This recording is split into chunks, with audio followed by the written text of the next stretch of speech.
Thank you. Parliament is resumed. We still are left off this morning with that debate. Any member who wishes to contribute to the motion? No?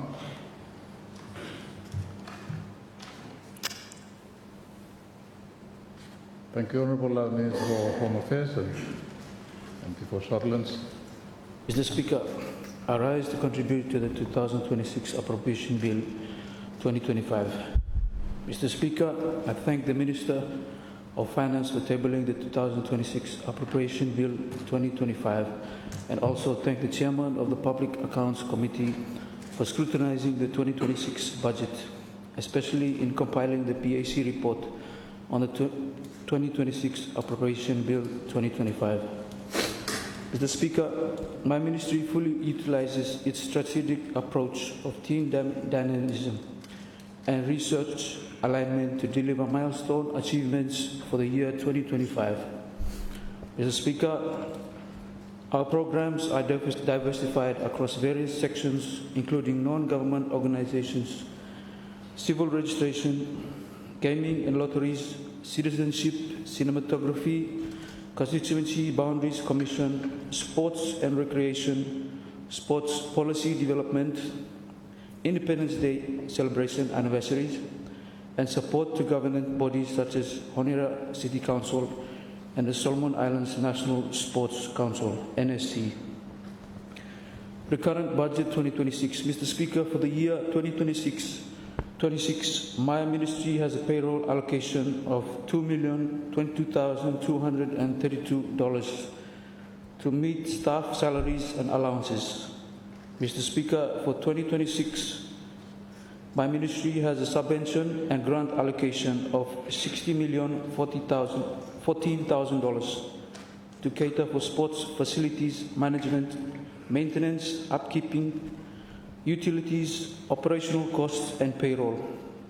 This allocation will ensure our sports facilities, training track, hockey pitch, national stadium, aquatic center, tennis center, Friendship Hall, and the DC Park water sports are well managed, maintained, and operated. Mr. Speaker, this funding will also cover corporate and administration costs, international sports commitments, including the Commonwealth and Youth Olympic Games, the biennial Solomon Games, anti-doping compliance, national federations, international participation, IT and management plans, partnership programs, skills exchanges, and maintenance plans.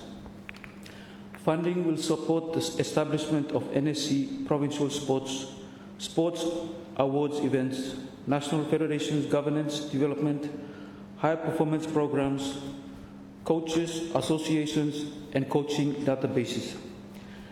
Honourable Speaker, other areas funded include coach and facility management training in China, sports education, sports recreation development, staff training and upgrading, professional development, and NSC branding. Honourable Speaker, there are also budgetary allocation under other charges of corporate services to cover the running of the ministry, including office rental, staff housing, utilities, and other costs amounting to more than $4 million.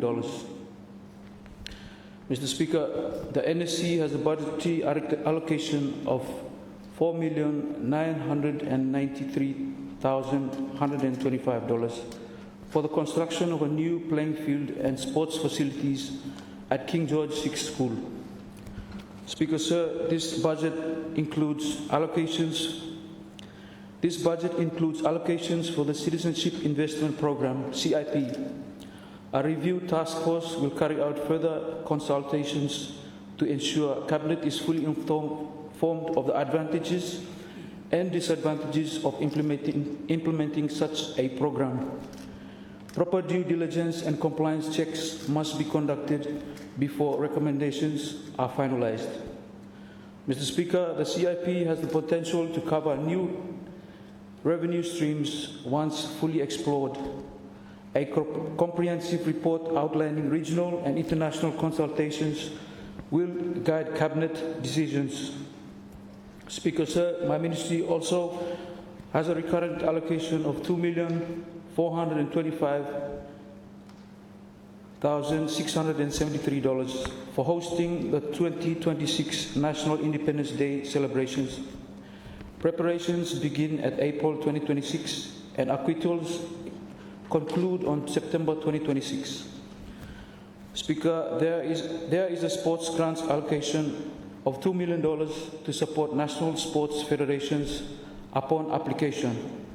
This also funds international ministerial sports meeting, including anti-doping ministerial meeting, UNESCO, Olympics, Commonwealth Games, MSG ministerial meetings, and other senior sports official meetings. Speaker, sir, a budget of $1 million is allocated to purchase tree planting machines for Honora City Council to support the ongoing Greater Honora Clean and Green campaign. Honourable Speaker, a further $792,000 is allocated for the Ministry's legislation review program to review 4 key pieces of legislation in 2026. Development Budget 2026. Honourable Speaker, under the 2026 Development Budget, my ministry is allocated $8,493,125. Sports infrastructure development in the provinces is allocated $3.5 million, which is part of an ongoing program. Mr. Speaker, $1.5 million is allocated for completing the Noro Tuna Park sports facilities, while $2 million is allocated for Korovo multi-purpose sports facilities in the Shortland Islands. Advertising, consultations, local fares, accommodation, freight costs, CAPEX land and non-residential buildings, and national youth grants. 2025 achievements.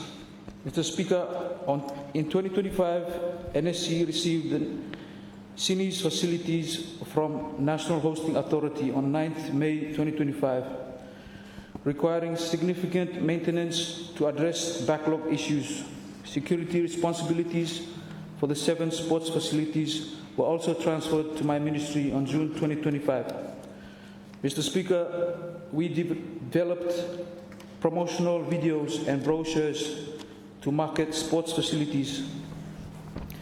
We supervised installation of 106 solar-powered air-conditioned units to the Aquatic Centre and Friendship Hall for the PIFS leaders meeting.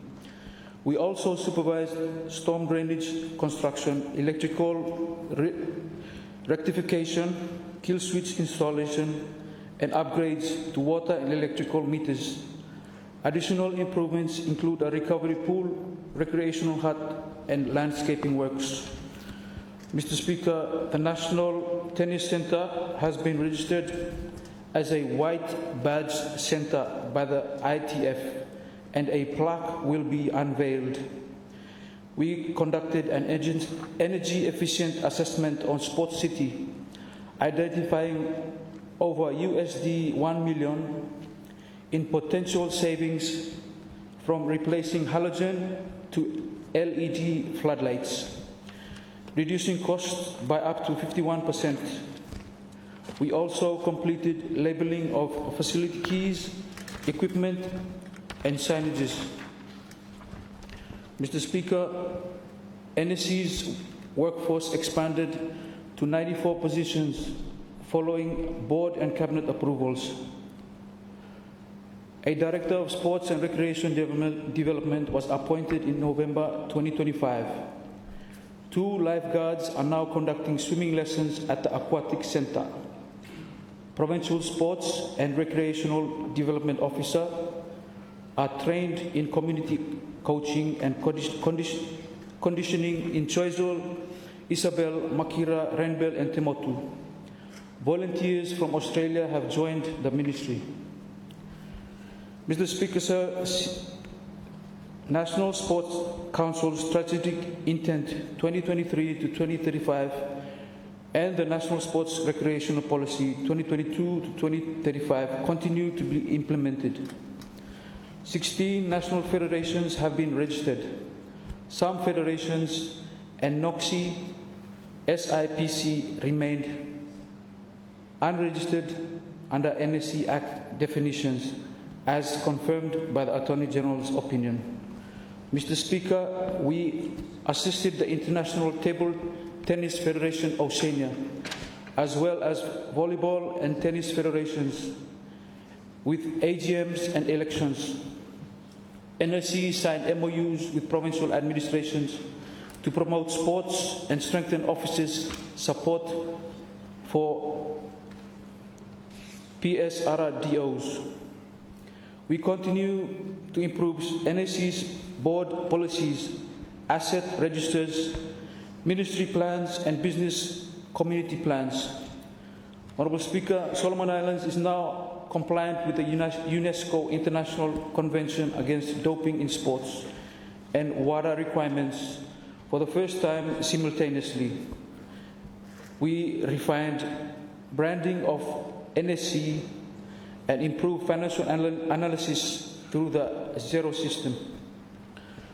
Grants to national federations. Mr. Speaker, we funded the OFC Under-18 Championships with $300,000, supported athletics, basketball and volleyball teams for the Palau Pacific Mini Games with under $400,000, and supported the Melanesian Cup with $350,000 plus staff and secondments.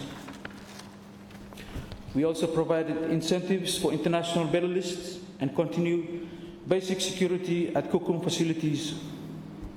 Work continues on land subdivision at Bench Creek for RSIPF, NDMO and MEHRD and MEHMS projects. Mr. Speaker, sir, we trained ministerial staff under the Fitness Bleimi program. We conducted PE training with Shandong Foreign Trade Vocational Center, training teachers in Western Malaita and Honiara. The ADF provided football and rugby coaching and first aid training, including outreach to Tulagi. We supported community coaching programs across provinces and delivered high performance support to 16 national federations. We successfully delivered the secondary school games with 23 schools and over 2,000 participants. International events supported. Mr. Speaker, we supported Solomon Islands versus Brisbane Roars, OFC Under-16 Championships, various national squads, Independence Day, Sir Charles' 3rd birthday, Miss Pacific Islands pageant, the Honiara Summit, the Pacific Water and Waste Management Meeting, Pacific Islands Leaders Meeting, PIFs. These events enhance tourism and continue with 2023 Pacific Games legacy. International engagements. Mr. Speaker, sir, Solomon Islands played a leading role in the UNESCO Anti-Doping Conference, advocating for small island development states, SIDS. We also engaged with MFAT, DFAT, ADF, PRC Embassy, India, Russia, Japan, and Invictus Australia in sports and governance cooperation. Mr. Speaker, Noro Tuna Park is 75% complete, with works to resume in late November and conclude in mid-January 2026. Handover is planned for February 2026. Work on Korovo will continue once logistics and financial arrangements are finalized. Sports achievements. Mr. Speaker, the Solomon Islands national football team won the 2025 OFC Women's Nationals Cup for the first time in history. Our Kurukuru futsal team also became 2025 futsal champions. Mr. Speaker, my ministry under citizenship, gaming and civil registration processed 48 citizenship applications, 25 approved, 7 rejected, 14 deferred.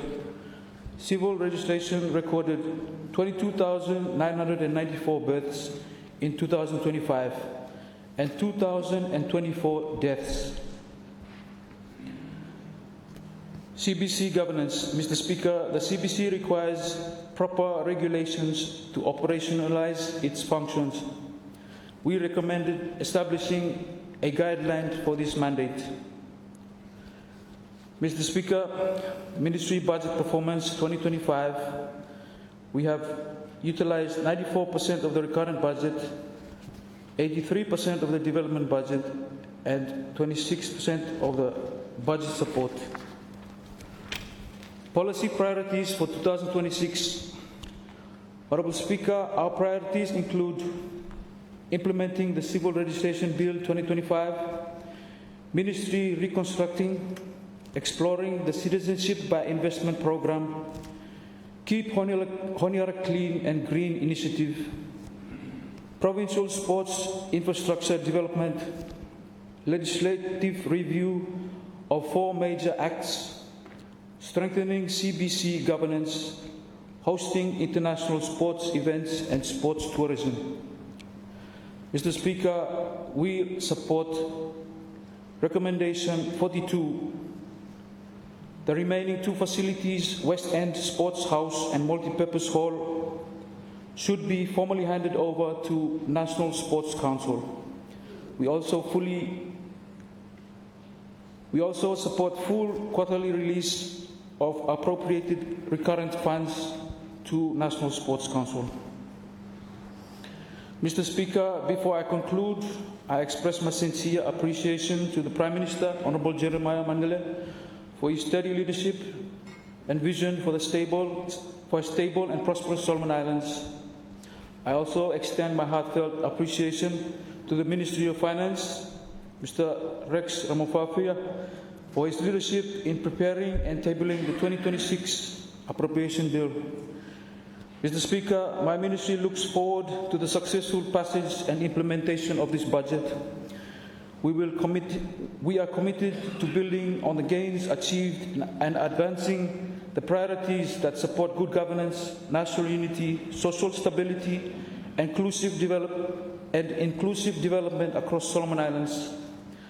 Mr. Speaker, I take this opportunity to thank my good people of Solomon Islands constituency for your ongoing support, trust and prayers.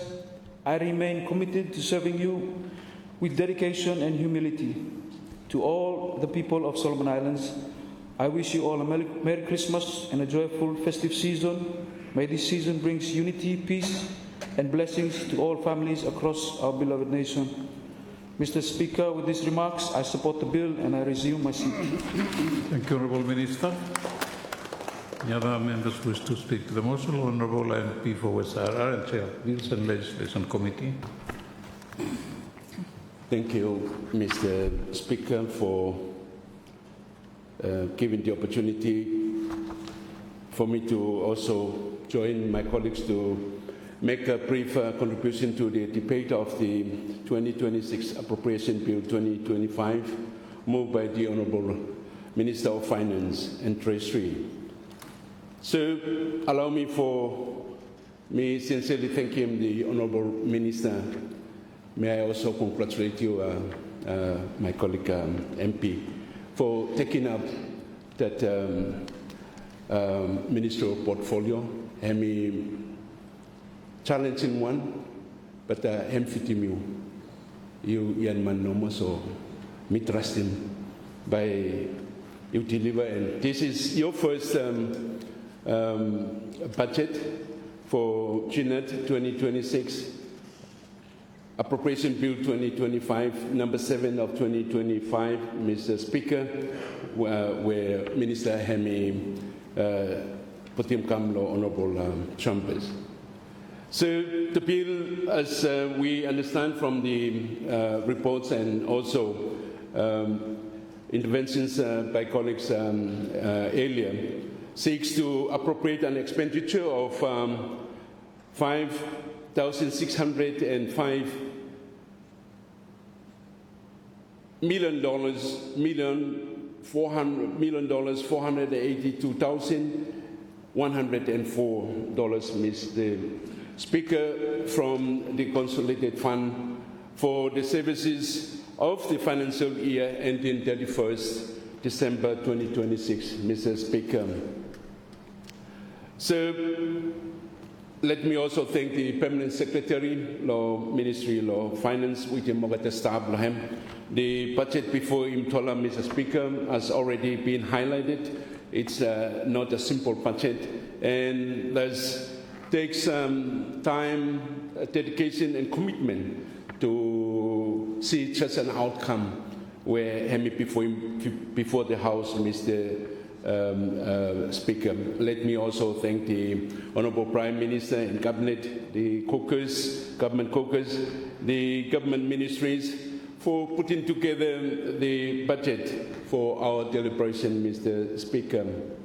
Me also like for taking this opportunity to thank the hardworking chairman of Public Accounts Committee, its members of Committee Blahem, the Auditor General, and the PAC Parliamentary Secretariat for the report, Mr. Speaker, where Hemi also before the chambers.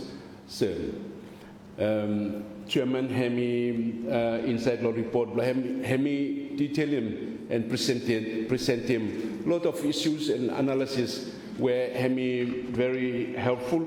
Lo time in tola luluk lo 2026 appropriation bill 2025, Mr. Speaker. Me also on that note, sir, thank the stakeholders who have appeared before the Public Accounts Committee with the submissions and presentations which form this part of this report by the Public Accounts Committee, and more so the recommendations, Mr. Speaker.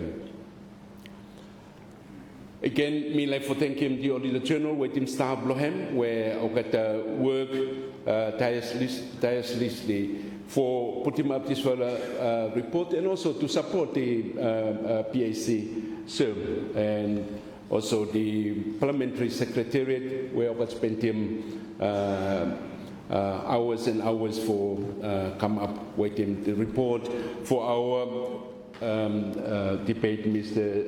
Speaker. So the chairman of the Public Accounts Committee, with the members of Blahem, come up with him 63 in total great recommendations, sir, where Hemi inside law report blocketta, and those recommendations Hemi for Junit government, with the ministries for taking on board, sir, and to seriously consider when implementing this budget 2026, Mr. Speaker, as well as the members of Parliament's interventions law report here, Mr. Speaker. So, I wish to make observations, law process, where PAC himself come up with him such a very detailed report, Mr. Speaker, law appropriation bill in compliance with the Mogat standing orders being served. But process here, Hemi come after Minister Hemi already set him policy blahem and him budgetim, yeah. So time me look through and time me debate here now, meeting how much impact now this report recommendations blahem Hemi lo this budget, yeah. Me wonder how now Hemi directly affecting this budget, because Hem already decided. Hemi go through law cabinet and Hemi tabled so a lot and at the same time PAC Hemi making this inquiry Hem, because of the recommendations, yeah. If Hemi can come before the budget Hemi concluded, me comfortable, because a lot of good issues Hem highlighted for implementing budget law and hence Hemi budget law our country, Mr. Speaker. So, time meeting round meeting for me just resist the most normal processes we mtola memekem lo kata committee. So, kata impacts blahem, real impacts blahem that hemi go into. The budget, even my committee, Bills and Legislation Committee, Misa Tintin awesome too. But recently, sir, it has been a very encouraging consultation happened with the host ministries, and the recognition and appreciation of that we are making laws, bills for our country, come out very strong, Mr. Speaker. So that is an observation where me sit down with him, sir, and me just like for put him out no more this process. So me join him, Chairman, allow Public Accounts Committee to strongly recommend the PAC report to the government and government ministries to spend some time for look through. Mr. Speaker, make him hemikaitim now over the policy implementations. So, having said that, Mr. Speaker, meeting round in over the years past, the same report, PAC perhaps come up with him report blahem, and when him sakakasim. After him finishing this budget, him go into implementation. Do we have time to really visit? To use those recommendations and issues, analyze to really help guide us in the implementation or no more. So, something issues where me really reflect him, Mr. Speaker. So, it is definitely a very comprehensive report, Mr. Speaker, and Hemi really improved a lot. I was a member of the Public Accounts Committee, and me looking a lot of improvement in the report content itself, Mr. Speaker, which is valuable to the process of the budget. I wish also to resist my gratitude to the local, regional, and international analysts for their input in the briefing report. Imton also report, Karima Wanfala report, Mr. Speaker, where Hemi come from our parliament,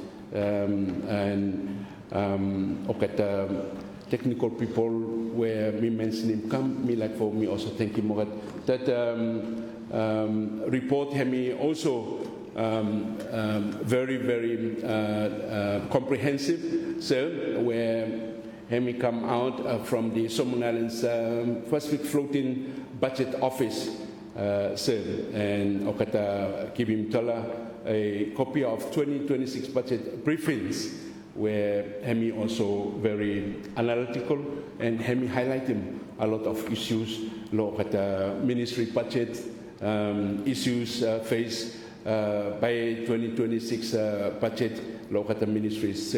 Hemi also very interesting, and Hemi worth digesting as well, Mr. Speaker. So let me dwell briefly on the 2026 Bill 2025. Thank you, Minister of Finance, for the theme, where Hemi already reflected on by earlier speakers, where you put in for this budget and for next year. The theme served accelerating economic transformation, resourcing the resource to drive economic growth and sustainable development. So, Hemi, very, very beautiful theme for reflecting him a lot of meaning too, sir, and particularly to the budget. Already, as been highlighted by earlier speakers, Mr. Speaker, no intin hem wrong waiting team now. for imtala really and fully achieve him now, hemi depend on resources and the budget, Mr. Speaker. Economy blue imtola, hemi need for hemi grow, imtola save, hemi need to be sustainable, Mr. Speaker, imtola save, again the resources. We know that we've been struggling for resources to really support our annual budget, Mr. Speaker. And so this budget itself, as imtola save finish serve hemi total to $5,605 million, sir, around figure. And hemino small budget, big budget, fitting needs blame dollars, sir. But the question now, where me like for also training the colleagues that they have made the interventions before me, sir, is by imtola achieving. And hemi good challenge, Minister of Finance, for if they can just a budget come by imtola work hard for him, sir. But it is your challenge as a new Minister of Finance and Treasury. Hemi good challenge for you too. Same. Why me say your same, sir? This for budget hemi. Just say hemi 600 million, 6,000 million, Mr. Speaker. Then law 2025 hemi 5,000 plus million. Law 2024 hemi 4,700 million, Mr. Speaker. If you look at trend here, Mr. Speaker, and the question where hemi being highlighted in the reflections already, okat pachiti imtola achieving, okata small, okata law 4, 5, imtola achieving, asimtola planning, Mr. Speaker, or no more. And so, hemi give him the challenge of time imtol put him 6,000 million, hem good. But area budget, hem small, but imtol struggle with him. And that is the good challenge, and that is the challenge in terms of the budget. We are to deliver to this nation, to the people, because it's their budget, Mr. Speaker, and that would be the challenge. And ministries, it's not new to the ministries. It is the responsibility to take up the challenge and deliver within your capacities to our people serve. Budget as look Mr. Speaker, hemi again a very, very huge budget, as me just Mr. Speaker, and hemi can come over the challenges. Then by implementing, Mr. Speaker, by hemi implement fully or no more. Indeed, this challenge, Mr. Speaker, already as highlighted by the report from the Public Accounts Committee, sir, some for ministry budget, yeah, or no even fully utilizing, yeah. For whatever reasons, sir, hemi non lointal, some for reasons, hemi no more, sir. Hemi budget imtal put him budget lawyer, but during the implementation now, imtal sa implementing more policies, yeah, because resources, yeah, hemi no easy for accessing, hemi no flow. As imtala anticipating low budget, and that is the challenge. Me like for highlighting because hemi could challenge for new Minister Blimtol Finance and Treasury, Mr. Speaker. So, as me level touch law hem law appropriation bills. In the past, in debating and growing the economy, hemi come up how for intergrown economy, sir, has been stated and pointed out. But here, IMTAL continue to again come across him over the same Tintini Hemi highlighted more, Mr. Speaker. And so that is why by Hemi interested for IMTAL take him level time reflect lo kata reports be IMTAL reflect lo how na IMTAL come up with him kata policy because him look him kata same something him continue for Hemi pop up him continue for come out. And how na by IMTAL stop market. I have also reflected on the recommendations and the analytical reports in the PAC reports in the past and the one we have before us. Meeting tin lo kata no good lo kata same issues numa hem ka come out lo kata report and recommendation same numa. Sir. That question, Mr. But I hope by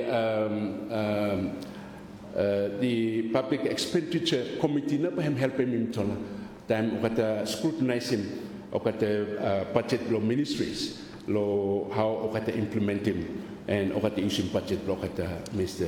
Speaker. So the Public Accounts Committee Hemi identified structural economic barriers where Hemi no new barriers that also affecting the implementation of our budgets. And me no Karim any doubt that will be a challenge for this budget as well. So in the report it has highlighted several structural impediments that continue burden citizens and constrain private sector growth, Mr. Speaker. And in addition to that, the budget Heminos have implemented because the resources sometimes Heminos are available local ministries when they plan and wanted to implement their policy, Mr. Speaker. And these are barriers. Barriers Hemi continue exist, sir, and how now by IMTAL address him to really implement him now over the budget IMTAL make him Hemi flow, sir. The impediments law budget implementation one follow where Hemi highlighted to report now electricity tariff IMTAL hem high and I think something where IMTAL should give him time lo hem IMTAL address him because SOE of IMTAL no more how best IMTAL address him make him that environment in terms of electricity tariff for investors IMTAL our investments businesses and also workplace IMTAL Hemi actually address. Sir. And so one fella where Hemika come up every time no more IMTAL debating budget, Mr. Speaker. So second is the productive sectors such as agriculture, fisheries, they remain under supported despite the potentials. Again, so this me para support him this statement because me look lo pachetia me tintin hey ma IMTAL put him more resources lo to fala ministry first time make him to fala implement him now okay policies blocketa on those potentials of Karen. Agriculture, fisheries law here, and mining now Hemi come up, Mr. Speaker. Let's put that resources law the IMTAL invest law him first time. Focus and give them the sufficient funds, make him run him and grow economy IMTAL first time. And that Mr. Speaker, will certainly trickle down to our people, the rural people where Okata now economy blame through initiatives law agriculture, law fisheries, forestry local sector, Mr. Speaker. But the environment, the conducive environment for budget having creating for kata and the resources for having really go down for help them kata minusa looking lokat budget lokat ministry. Me looking kata small budget no mo sakim no tufal ministry fishery and agriculture. Tufalea since me come lo house ya me karim interest because me looking to follow now backbone sectors for really supporting economic later. If imtal put him ko sufficient fund to follow ministry no ma Mr. Speaker, imtal no complain mai. I have the conviction, Mr. Speaker, that by country blame tell him ko. At the moment, in Tola piecemeal located, small, him no fit him. And again, the fact that our country comprised of islands, hemi no easy from island to island, Mr. Speaker. Me like for highlight him that as a barrier to follow ministries under supported local budget blocked annually, Mr. Speaker. That is from my standpoint, sir. And the report also highlighted the neglect of social and environmental issues. If you look at the ministries to really help complement the productive sector, sir, by looking at the issue himself.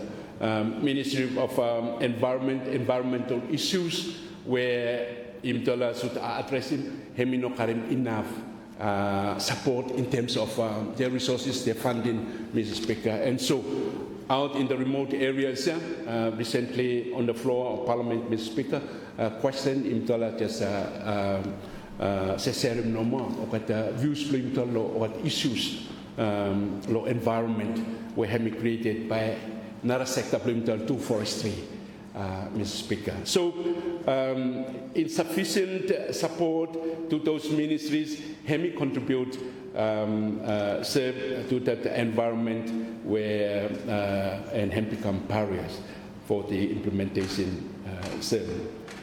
So, me like for highlighting conclusion law PAC said that whilst the government seeks transformative growth, the persistence of weak governance, inadequate accountability, and misaligned budget priorities continues to undermine economic progress. The Public Accounts Committee emphasizes that these fundamental issues must be addressed as a matter of priority to create a stable platform for development and improved service delivery. This is not new to the government. Me sabe if already have schemes to address, but I think it is an important conclusion that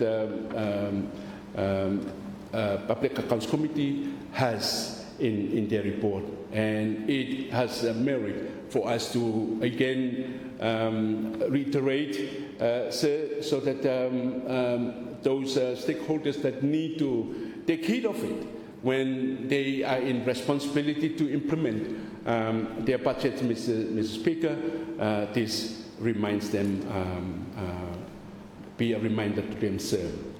So, Minister highlighting the speech himself,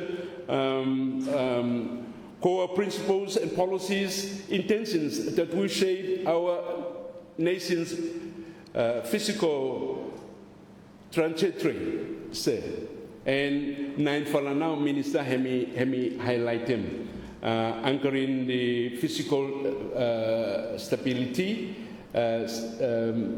rationalizing tax system, that one hemi review of sin tax on tobacco and alcohol, for one hemi reforming the mining sector and commitment to EITIs, with the establishment of the Solomon Islands Solvent World Fund, 6 international ports and declared sovereign wealth policies, 7 strengthening cooperation with the financial institutions, 8 new revenue streams and expenditure control, and 9 sectoral growth in the coming year 2026, and the target of achieving 4% growth in contrast to 2.7% forecasted, Mr. Speaker. So these are very good core principles, Mr. Minister, for hemikaitim this budget implementation. And oketa karem a lot of values time imtal tintin lohem for hemikaitim imtal lotisol budget again the rationalizing tax system imtal hemi overdue one imtal save there are spaces for imtal doing for revenue intentions as well as creating a conducive environment. Taxation is important lot that one. For investors more so our indigenous investors where no really current that good base in terms of capital for Save invest. And so that reform very, very important, and thank you, Minister, for you putting priority with this budget. Reforming the mining sector, sir, first something nice, this bill where hem finish you need for reforming. Good fella. Me fella lo committee blow me look through no ma. Hemi no much good for country blame tala. It is going to take us lo path where forestry hem takem tala. Me looking mosem and hemi good you highlight him lo here so that imtala lebet work hem mo improve him so that hemi fit him and hem sweet him interest blame tala as a country and more so our resource owners, Mr. Speaker. So me happy to much Minister that one imtal must reform him this mining sector, but Bilia him now number one. Hemi urgent, but imtal need for wakal him now, sir. Suppose no more, sir. The bill that hemi come, hemi karim staka space for imtala sabe korong, Mr. Speaker, and me like for support him this key principle you put him or core principle. Lot that one, Mr. Speaker. So, Sovereign World Fund blame tola, yes, put him come start work law, legal framework blahem, hemi good one. Okata nara small countries, low region, okata neighbors blame tola, okata karem, okata twin finish, okata fund, okata hem grow. Imtal karem staka resource we we are yet struggling. We need to start. And Minister, I commend you for that vision for Imtalco that way, sir. So me look at the growth, the sectoral growth in 2026, sir. Me already alutlahem into the need for enhancing the productivity and resilience. Economic backbone, block country, sir. Him now, say agriculture, and also fisheries. Mining him come up, need for waklahem, sir. And if imtola need for realizing more, if we are doing fairness to these sectors in terms of the budget, that is something that I would like to pose, Mr. Speaker. Are we doing justice to our country, to our people, in terms of these sectors? represented by Ministry of Agriculture, where hemplo people bring tola, fisheries, hemplo kata, mining, by hemplo kata, it's nice no. And imtola need for putting that budget for sale. At the moment, need for imtola lulu plan. And these sectors, sir, okata para need him now improved infrastructure for okata actually perform and okata deliver as imtola invitation, Mr. Speaker. So, okata commodities blow agriculture, cocoa, coconut, coconut oil, fish, low fisheries, then mining, livelihood for people bring talnaya. And we just need to lead them. And one way of leading them, Mr. Speaker, is the budget. Budget hemi therefore hemi help them okata say. So me that's low okata me 2-3 ministries no more Ministry of Education and Human Resources sir okata statements missing statements hemi Kamlo Ministries embara nice one Mr. Speaker me like okata and missing statement from Ministry of Education and Human Resources, the MERD new education sector strategy, the overarching strategic goal is to provide universal access to quality secondary education for all children by 2030 and improve access to technical and vocational education and training and higher education. Serve Pachetlo Ministry, Hemlodia, the mission statement, bar perfect one, sir. And me look forward to how my budget help me help for me advancing or government him advancing this mission statement, sir. Low education, me like for make him reflection or some normal, sir. If imtal look education, okat people blame imtal lo villages ya, okata look education or some school no maya school. As long as okata karim primary school, okat happy, okata karim community high, technical, okata school no ma. Okat pachete hem to deliver lo okata people blame imtal every people's Miss Speaker. That one now me like me reflect lo hem. There are villages within our country, our constituencies, where education hempara had something to masya.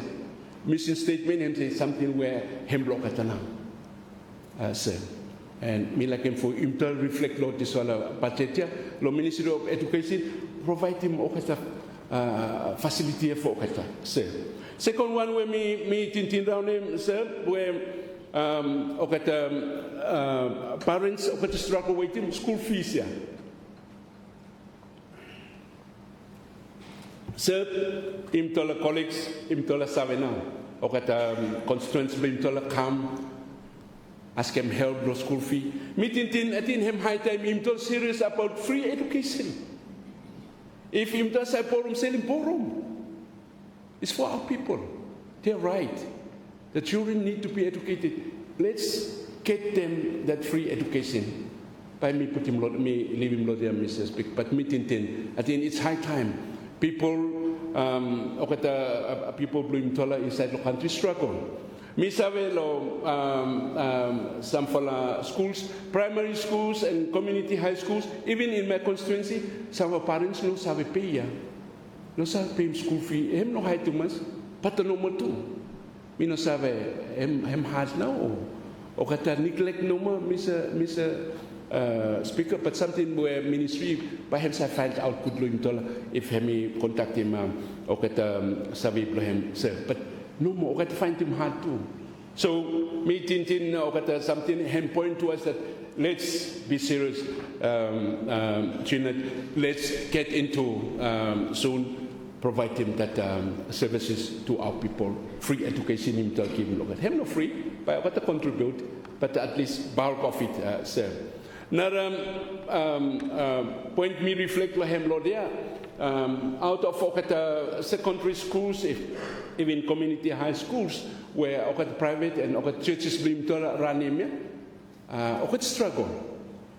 Time you compare him with him to for school block government King George and Mapuru. You look like budget. You look like it. I think it's high time Imtal start for putting budget for Okatanoma for Imtal also support them. They are also providing the same services for beginning Imtal schools.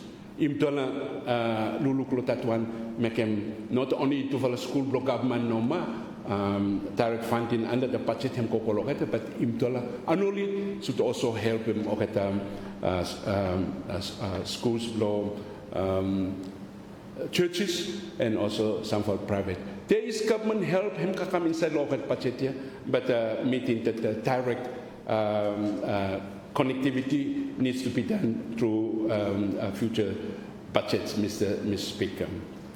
Me like for me call Ministry Law Health, sir, mission statement, hem na me interest law hem, proactive stewardship of the sector with a focus on primary health care and healthy islands effort via active community empowerment and development, Mr. Speaker. The sector will also plan and manage health improvements with a focus on reducing the determinants of disease and illness, including improving disease management. Thank you, Trinidad, for this big ministry Blimtola, the budget. Thank you, Minister. Very strong advocate for the health services low country Blimtola. Same. And one for ministry was taken a big budget. Same. Me like look hem law as well as Minister of Education in my reflection that law Ministry of Health as soon as medicine him stop waiting people Blimtola sir. Okay, sabe that Ministry of Health him wakanaya. As long as the clinics block at him no close, okay, area health center, sir, I'm good now. As long as national referral hospital or even hospital, provincial hospitals, okay, Kasim and medicine law there, sir, and treatments and services, okay, sick, okay, receiving, that's okay, happy. So, that is the fundamentals of this ministry as well. Imtal providing over something. Make sure that is the basics. And they have to be there, sir. Because a lot of efforts Imtal make him continue for supporting the other components, but these basic components, this health sector, him is absent of the rural areas Blimtola. Some for villages where Imtal Karem inland by colleague MP and Minister of Foreign Affairs by Hemi Konkalo this one, but still far away. For how for go accessible health services, narakain. Imtola no sabe kasim kain. So, but it's something that worth Imtal reflect when we are looking at how to provide better and efficient service to our people. So that is the Ministry of Health. Lo Ministry Law Provincial Government, sir, again, mission statement located, hemi very nice. Hemi inside law this report as well.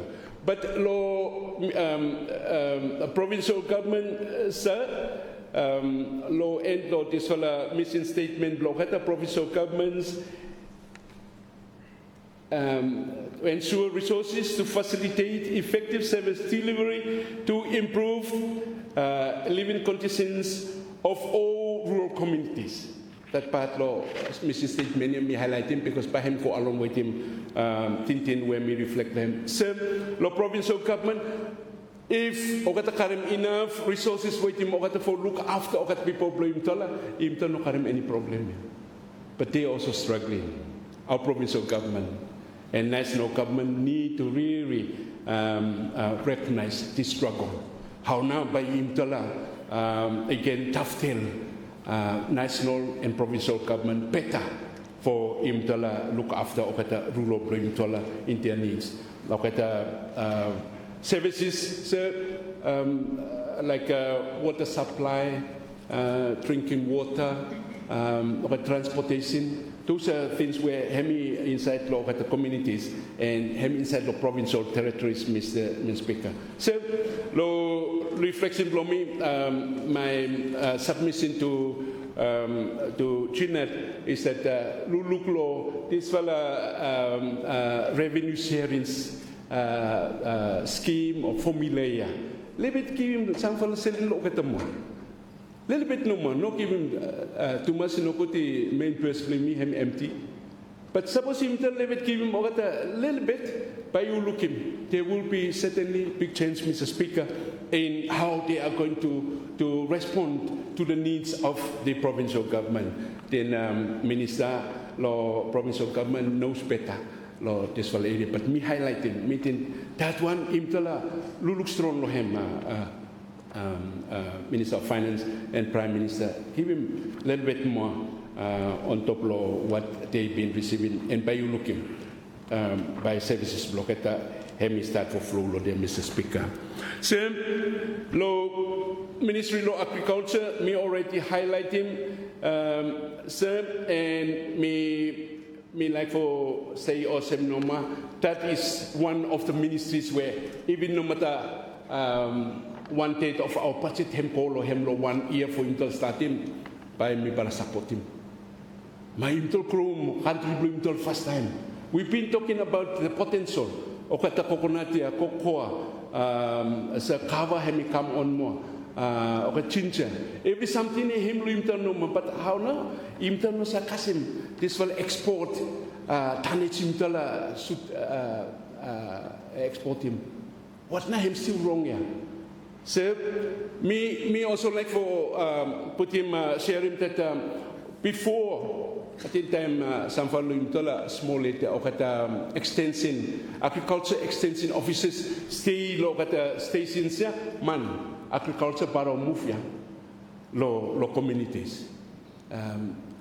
So as commerce, me like him make him or at the expenses stay down with the people so that they on daily basis advise them, lead them, Mr. Speaker, and then by you look him or at the reports by him tell tonnage of cocoa, coconut, copra annually by him go up, by him increase definitely because the guidance is there at their doorstep. At the moment, no more, Mr. Speaker. So, law Ministry Law Agriculture, me like for put him on sem that commodities blame more so our traditional commodities where hem holem economy blame for so many years. It's still there, but Imtol just need to enhance and for future or even now the 2026 budget. I think that is an area where and the services needed. So, the Ministry of Fisheries, again, the mission statement blokata me like for reflect lahem, Ministry of Fisheries and Marine Resources leads the challenge to sustainably manage and develop the nation's offshore and coastal fisheries. Is active in promoting community-based resources management and aims to contribute to the sustainable management of the region's offshore marine resources. Same, the Ministry of Fisheries, me come look hemi same disappointment when me current waiting my Ministry of Agriculture, no sufficient resources budget hem ko loket. Ma imtol budget and give ko selling first time for kat mania wakalo hem potential sia okat harvesting for imtol, Mr. Speaker. That is my thinking and where I'm coming from, Mr. Speaker. Law fisheries normal increase law 128 million law development budget, yes, substantive increase, Mr. Speaker, but most of it also Minister Hemi of Fisheries, Hemi highlighted him for Bina, Bina Harbour project sale. And so in terms of other activities blocked, no more. Hemi no sufficiently covered in the budget, Mr. Speaker. So Lo Minister of Fisheries, me just me reflect and me like for put him across no more or same. Lo Bina Harbour Minister hem tata finish and hem tata lo you Minister of Finance. Him tell must ring-fence him now. Or the development budget ministry, particularly Bina Harbour project. Yeah. Many years now this one year. Now we congratulate him Chinat for putting substantive budget. Minister Parawacham Ablohem Lomoni. Substantive budget. But by outcome him how? Me worry no more as a Malitan, Mr. Speaker, that Imtal Toklotisol project and selling big selling tumors, Imtal make him ring-fence him minister. Make him Selenia Chinat Hemi achieve him the outcome. Lohem. So I was no more by Hemiko between the fingers and Imtala lose him the intention of this project. So Hemi already taken many years and Imtal need for him to speed him up. And so funding local development budget for him this year, put him inside one of our trust account ministry. By how for him service by Minister with the government him come up with him. So tilapia farming Minister hemi totoklohem as a matter of policy imtala make tiliba mokata tilapia kolokata rural farmers imtala. The list of farmers have highlighted in the report, but let's proactively pursue that implementation of tilapia farming sale, because hemi protein and hemi also income block at the household sale. And if they can access it, that is what we wanted, Mr. Speaker, and Imtalaken for budget hemi cater for that one. So, and the fisheries as well, seaweed development and implementation, so budget hemi go up. But lo report lo PAC out of that 11 million hemi lo 2025 development budget, 2 million no more okata takem. That's what me come across him. If hem osem hem bara mi totoke hem no fear. Budget lo imtola and put budget, but for deliver osem. So fisheries lo seaweed 2 million out of 11 million said. But if you look at that is one for commodity way to have export him. And hemi 6 weeks no more, Mr. Speaker. And see, you know look at him see more. Country blame tell him current see fishery for him konoma and point him yeah see blue you him good. You can lagoon him good. Mr. Speaker and Minister was saying the number of farmers hemi go up, hemi increase. Okata farmer lo West Island mino atim koyetia. Okata farmer lo East Island lo Tarpaine area mino atimetia. And okata farmer lo Malitanea. Okata farmer lo West Koyo mifal no atimetia. Mr. Speaker, it's hembara lukut. And the Chilean government continue to pursue and support him. See, with him 6 weeks, no more 6, 7, 8 weeks, you may harvest now. You can two for a line, 3 for a line of 20 meters, that's one bike of 80 kilo. And 80 kilo this time, at farmer, take him $8 per kilo. And some for a farmer, Lodea, or 100 lines. 200 lines, Mr. Speaker. That is how aggressive, how proactive they are in this fisheries activity. And Minister Hemi Fisheries, Hemi Totokstron Lohem. But this is an area where Imtala put him go, Imtala Liti Mogata waiting, Mr. Speaker, resource him go. It's not cheaper.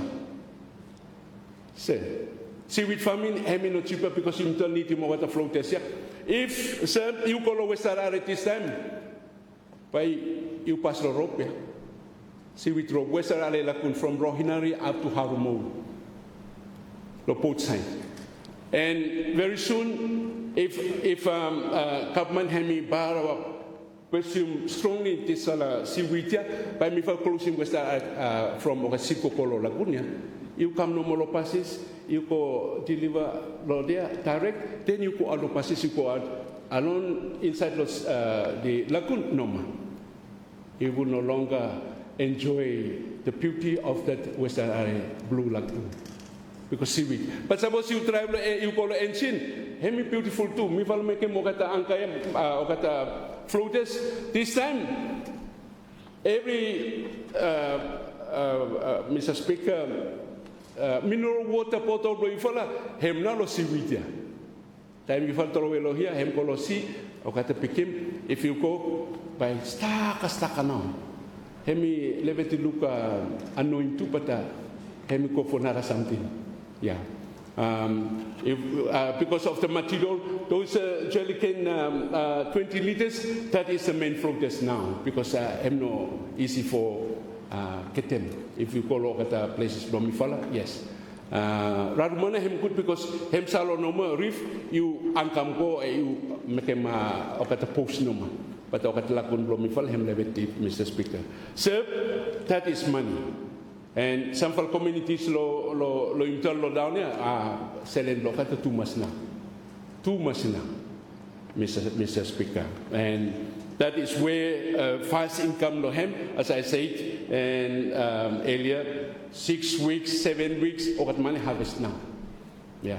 Misal talema lo okata blomi lo westaral mi say lo quale lo west okata go. Okata tikim ko. Imtal go temples imtal with him cold lo si. Hem no masi wit. Osem. Itare mokat me encourage mokat continue. Hem no easy, but that is about seaweed. So, me like a policy blow government, the baking, but me like for sharing awesome. A lot is happening inside lo okata seaweed here. So, lo Ministry of Home Affairs. Thank you, Minister. He just thought finish noma. Mr. Statement blow hem lo there, budget blow hem lo there. But okata facility blow you, Minister, continue for asking budget lo government for you look after okata. And you must provide him okata young people blow him tell Minister, okata must access him. Okata must go play inside. Hem expensive, I know, for look after, but that is a worthwhile budget government hem submit him for people blow him. Him tell engage him okata people blow him tell go exercise, health hem affected na ya. Okata become healthier. Okata no go number 9.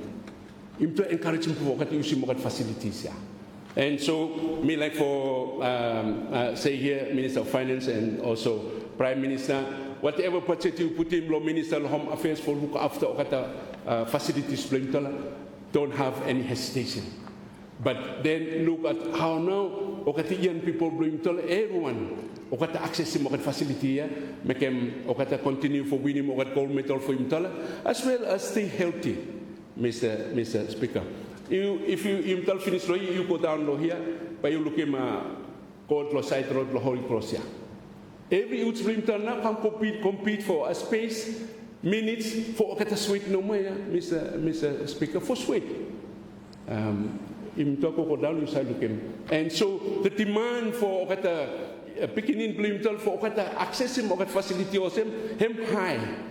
And so Imtal must know make him that cost lo okata place here, hemi stamping block no man. That money you go to look lo budget. Put him in, Imtal pay for okata, level selling okata come, but they must access so that okata stay fit, stay healthy, win him gold medal, okata no siki, and time okata go play, okata get tired, okata no sakolo night, okata night activities, yeah, Mr. Speaker. That's how you look at the young people Imtal waiting more facility. Yeah. So that one now, Law Home Affairs, Mr. Speaker. Sir, lo budget blame tola me like for say or sem me look lo budget time hemi sai for salt me reflect let me say ai me ko sa titing custom mo ya what budget blame me wala atin something honti mo how ya we me fal ko selen lo hian but hem mararan out o hem no stop mo ya o sem. And what hemi kam lo mind lo mina Mr. Speaker is that a number of issues we imtel continue for budget on top we imtel no sa settlum culturally socially inside lo country imtel lo okata things happen sa imtel no ignore imtel putin budget clearly mo ka something so hemility me for me highlight him okata reports lo or the journals sir imtel they're going to haunt us okata pa prin impatlak lo okata kutwa ka imtel tuim lo pachetia sir kira mo kata from imtel so that one na hemi come and me look him lo kata reports okata issues where hemi stamp atin lo country blame imtel let's imtel pray over teke mo katman prayer lo hem even pachetia minister teke finish lo church me happy lo you make him pick man hemi blessing always sir me like for again thank you mo kata development partners where okata para inside lo pachet ko timtal lo kata supports Lokata Sir and the others were Okata no highlighted me like for also training Minister of Finance and Prime Minister. Thank you, Mogat. They have been our partners and we continue for framework in Okata Sir. But Okata keeps through the budget where Okata partners bring Tona partners Okata kikim come imta not take him lightly. No could that one too hemi save make him tell false salt. Because him go maybe tintin mentality him to I hem something look at man give him no mind.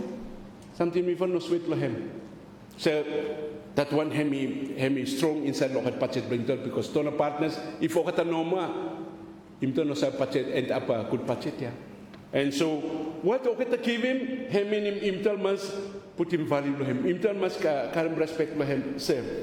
Tona dependency hemi been highlighted lo kata social media blo imtola hemi high time imtol work towards o kata help imtol and imtol get out. How na ba imtol get out? Grow our own economy. Grow kakay blo imtol seleva. Keep calm. But no keep all the way. Every year pa imtol ask him no ma keep calm no ma. We got to put a stop to it and let's commit. And determined for him to put him to stop in the near future, Mr. Speaker, Minister of Finance, me like for highlight him. Osem make him imtala let it go slow, and then economic look pick up look at the sectors bring imtala sem.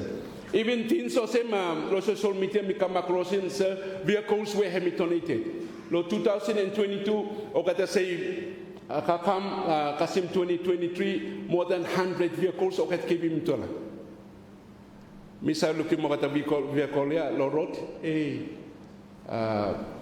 class brake hempen okata new one osem numa. There is certainly no any greater respect. Lo samfal people blame tola okata usim okata vehicles ya. So, and me like for highlight him and share lo him also because him also highlighted, which is it's a fact because something what man give him, sir, him pick something too much. Do custom blow him tala minosa but custom blow are something man him give him you no never give him out. Tampu. If him give him shade lo you no give him shade lo anyone man. Him tampu. Custom lo mi follow are.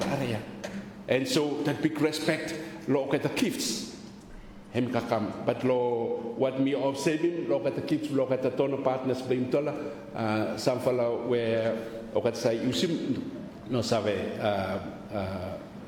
using the way we have that respects them. So, okata stop waiting imtola always out on the partners and imtola again thank you mokata. So, me like for thank you everyone that they have supported the budget in one way or another, particularly those stakeholders that they came, present themselves, make submissions to the Public Accounts Committee, those in public service, those that they worked tirelessly to conclude the budget, the bricks we have, the development budget. I would like to also comment and thank them, sir. Me like for thanking Christians, our Christians churches throughout our country, where Okata also pray for the government, pray for budget Blimtola, our leaders, our Prime Minister. Me like for thanking Mokata leaders Blimtola too, that Okata always waiting Blimtola lo hearts Okata throughout the country itself. So that is my contribution to the budget 2026 appropriation bill 2025. Sir, waiting that one, Mila for receiving seat. Thank you, Honourable Member for West Are. Let me give the floor to the Minister for Lands and Singh Harbour floor, sir. Thank you, Mr. Speaker, sir. I will be speaking in support of the budget. First of all, at the outset, we'd like to say thank you, the Public Accounts Committee, the team, the chair, for going through the budget and the report that is at hand now in front of us.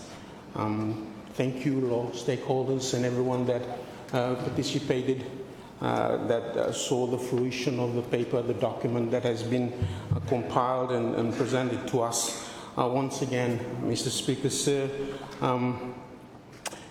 the theme that this government has put together and has been presented by the Minister of Finance and has been debated in the last yesterday and today, the theme that defies the government's purposes, which is accelerating economic transformation, resourcing the resource to drive economic growth and sustainable development. Lo intro here, me like go back and first of all and me look lo mission statement below ministry below me as Minister below Lands. In the report on page 123, by you look him as head number 18, let me say the mission statement of the Ministry of Lands and Housing is that we will ensure land dealings are fair, transparent, and impartial, and according to appropriate and relevant laws, that the services provided by the ministry is customer-focused, effective, and efficient. That is the mission statement of my ministry, where Hemi been put together inside this draft that has went through the PAC. Now, to some people, maybe others that are listening outside, this budget theme to some might just be a slogan. Some other people might say it's just to be mentioned as ministers and MPs only putting together speeches blocketa, and then at the end of the day they just set it aside. But to this government and to the Minister of Finance, the new Minister of Finance the Jinnah government, the theme is well considered, had me come through the cabinet, and it was agreed and well supported by this government. It becomes part of our inner core desire that we'd like to make it as a promise to the people that we would set aside the political differences and to govern as one, so that this country would feel the growth that Mifala like presenting Lovisala budget. Today, now, Bami try for go through this theme and see why this theme matters to this government. Why this theme, Hemi Patlo, the unity of the GNAT government, and to see why this theme, as Minister of Lands, Bahemi transforming this country according to the speeches presented by colleague ministers and more so from our minister, and why every member of this house should support the budget 2026. Now, let me be clear from here that this theme is not just rhetoric. This one is the desire, as me mentioned earlier on. It is our desire to go down to the nearly 78% of Solomon Islanders in the rural setting and be with them as a government of national unity. I'd like to have to let the people know that they might have waited for growth, and that the cost of sometimes we into our aspirational store, it outpaces our fortnightly wages. It falls below, and for those that also want to talk noticed, where we are the biggest supplier of cocoa. For reaching market, we fala by needing road. For come down, and time we go down to the 78% of our rural populace, we are giving them a sense and a source of security. And the theme, resourcing the resources, is the government's answer to this waiting. We are not talking about abstract policy here. We are talking about the dreams, our dreams. It means investing in a cocoa farmer who already knows how to meet him now, the demands, the export market, the standards. But him need him now. 60,000 feet of road for taking those beans to the port. It means backing the landowner where he got him 10 acres of land, where at the end of the day, he turn him into a coconut oil mill, but he need him a clear title as Minister of Lands according to land recording. Me supporting the provincial government for planning, for boosting fishing co-ops blocketa, for aligning national needs blocketa. These, Mr. Speaker, are not random choices. They are the aspirations of our ordinary citizens of this country. And this budget is how we turn these aspirations into reality. Speaker said, the desire to grow is rooted in unity. We know that progress cannot happen time into a rawa. Resourcing the resource is unity in action, Mr. Speaker. It means farmers in Guadalcanal, businesses in Honiara depend on each other, because that farmer's crops feed the business owner's employees, and that business owner's demand creates income for the farmer. Mr. Speaker, the theme is unifying. It brings every single citizen of this country, the 78% of Solomon Islanders living in the rural settings, into the growth story. Resourcing the resource is about the growth story. It's about unifying Solomon Islands. It's about a budget that does not divide us, because a budget that divides us cannot succeed. And here is the reason why, Mr. Speaker. Because it aligns all sectors around a shared goal, growing Wanem Waka. There is no exclusion on the budget theme here, Mr. Speaker. The private sector knows all about it, Mr. Speaker, because it will get backing the business scales, Mr. Speaker. The budget theme, hem bridge him now, this urban-rural divide. For too long, we have treated rural areas as just suppliers and urban areas as just consumers. But this other theme changes that whole narrative. When we invest in a feeder road from a rural farm to one near markets, we are not just helping the farmer, we are helping urban families get fresher and a little bit cheaper foods here, Mr. Speaker. Third, Mr. Speaker, hemi leverage another values we all share.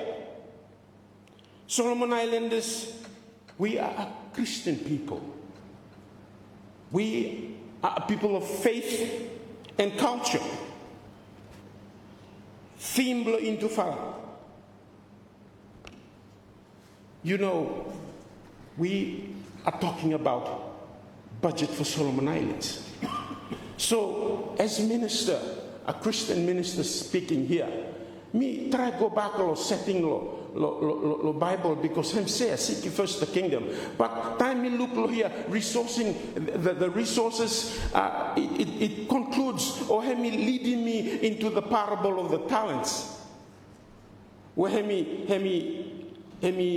recorded the scripture, the book of Matthew 25, that the owner, him give him this one fellow farmer, him give him the second one, and him give him the third one. And the two fella go and increase him. They are resourcing what was given to them. The third one, him take him go, na him go howl him go, keep him no more. So, at the end of the day, one fella, because him no progress in anything, the result, him punished for. Mr. Speaker, here, time me look lo theme here. Is my theme transformative as Minister for Lands? Me look lo him, it is a transformative thing. Let me shift from just broad handouts to targeted impacts. For years, IMTWALA spreading funds thinly across small projects, one time very little to show for it. But this one, we will invest in entities that can deliver scalable growth and export a ready farm that can double its output, that by lead him into a new road, Mr. Speaker.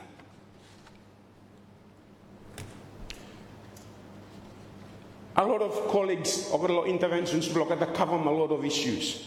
And as Chairman of the BLC, he just concluded, he covered a lot of sectors for which Bami no go back and repeat him Ogada. So I will move directly to my ministry now.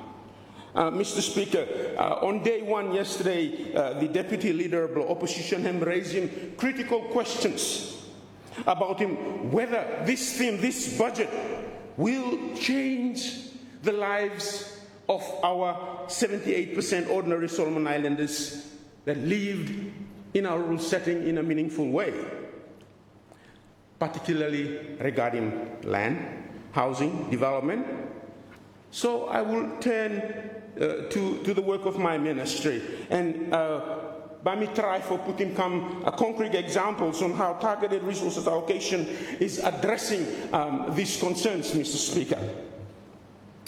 Our budget, according to the report here and the recommendations compiled by the Public Accounts Committee and the chairman, which is the MP for Central Honiara, on page 123, the budget here for 2026 shows a total expenditure of 26,553,600. And Speaker, it's an internal allocation ratio of approximately 63%, recurrent 37%.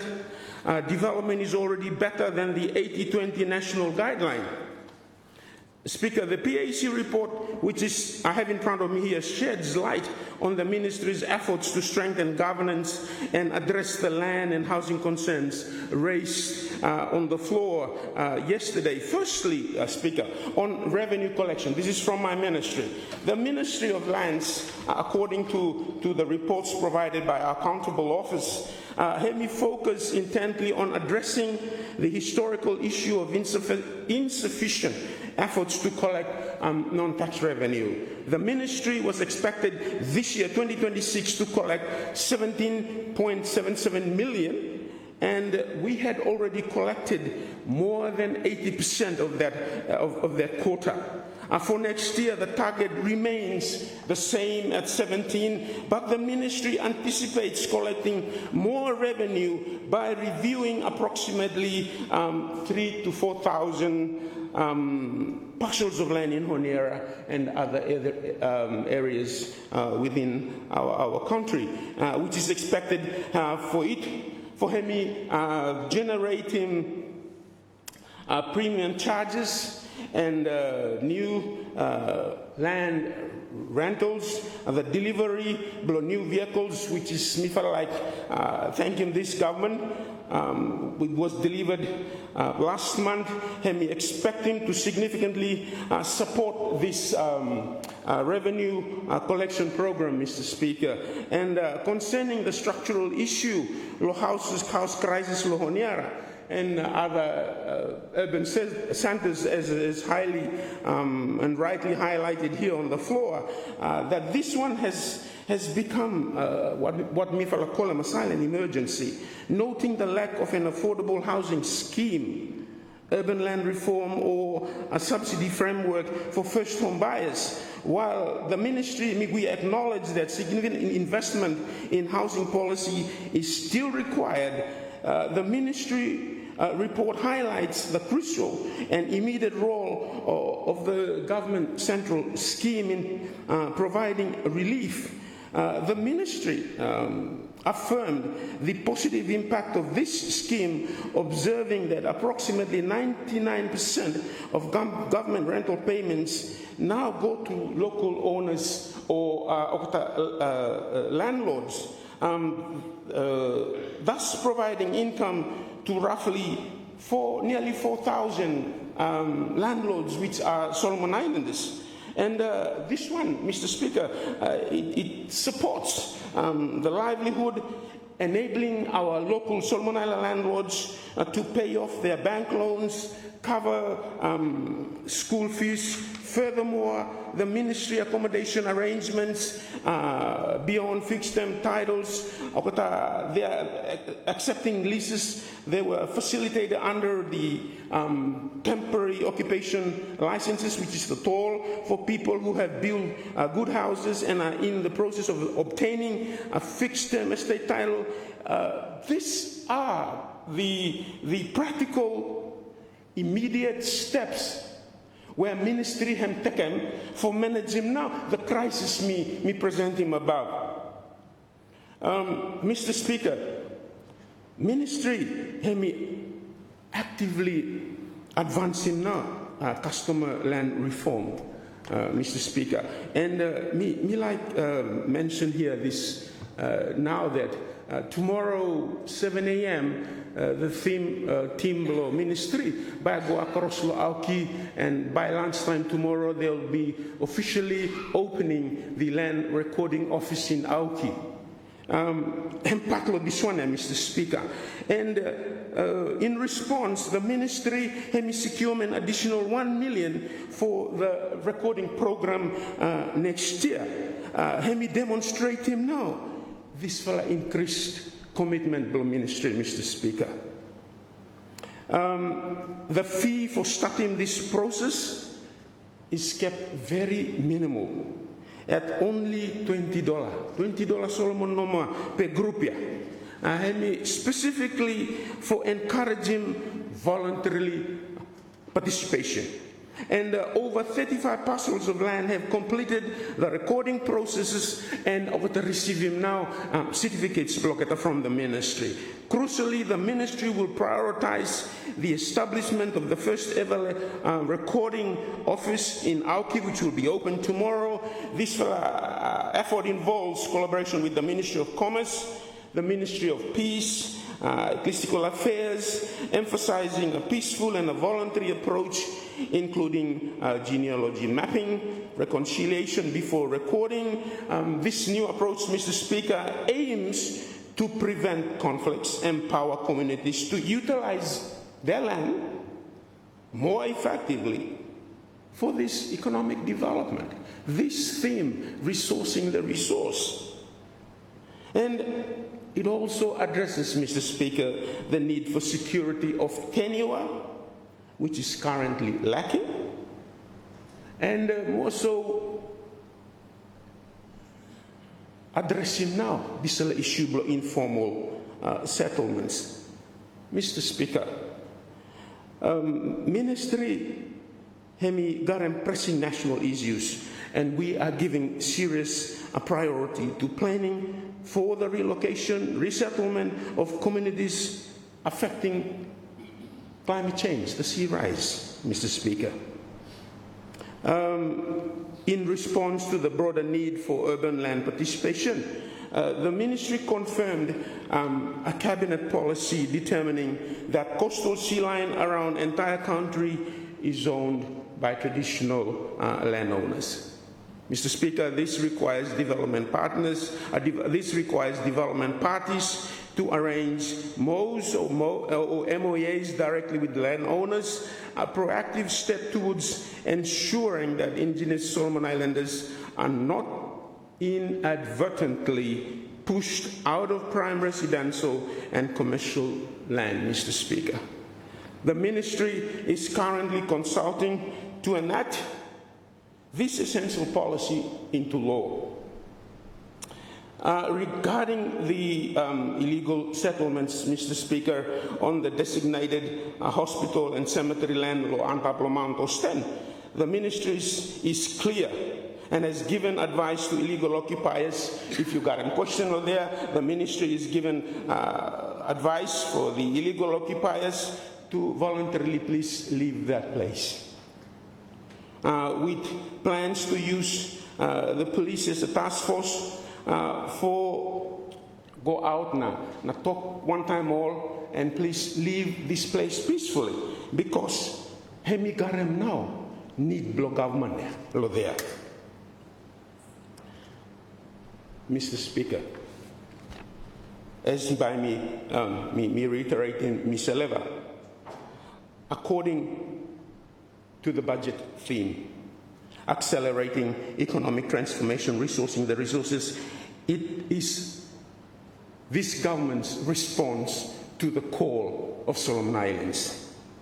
It is our promise to be faithful with the talents, as we refer back to the book of Matthew. We will not going to hide them. We are not going to keep them. Look here. It is our promise to multiply them, not to bury them. It is our promise to unite as one nation, to transform our economy and to build a future where every Solomon Islanders can say, I have used my talents in 2026, Mr. Speaker. We know there will be challenges. We know there will be days when progress feels slow, but there will be disagreements about how we move forward. But the parable of the talents, when we refer back to the book of Matthew, I'm asking the 50 members of this house for us to be faithful. I'm not asking perfection here. I'm asking what matters. We do not need to be perfect. We just need to be willing to act, to invest, and to multiply what is in store in this budget. Mr. Speaker, with that all, I fully support the budget. Thank you, and I resume my seat. Thank you, Honourable Minister. Any other members wish to speak on the motion, please? Thank you, Honourable MP for East Arare. Thank you, Mr. Speaker, sir, for recognizing the MP for East Arare and to make some few observations on the budget before us and to speak in support of the budget, Mr. Speaker, sir. Mr. Speaker, the theme, as we've already heard, is quite clear in terms of what it is that the GNAT government is looking to do and undertake with this budget for 2026. For me, I particularly like the accelerating economic transformation. That part of it is very clear. Because I think it's fair to say, Mr. Speaker, sir, that we have been developing since independence over the last 48 years. That is something that we have been doing, but perhaps the pace of the development is a bit slow. So the idea of accelerating is one that is very much welcome. And bara guttu masna for you a little bit step low speed, a little bit for you start for move faster in terms of our development. Indeed, there have been things in our history that have perhaps stymied or stagnated a little bit our development progress over the years. But I think in terms of a government priority setting and moving forward, the idea of accelerated development or accelerating economic transformation itself is something that is welcomed, Mr. Speaker, sir. I think we all know with budgets, it's really something that is a traditional part of our work here in Parliament, and it's something that we continue to support even from this side of the House because it is important in terms of our nation moving forward. But in terms of policy, I think that's where there's a lot of different policy choices that are made by the government of the day in terms of how they see budget and what they want to see being focused on in the next year.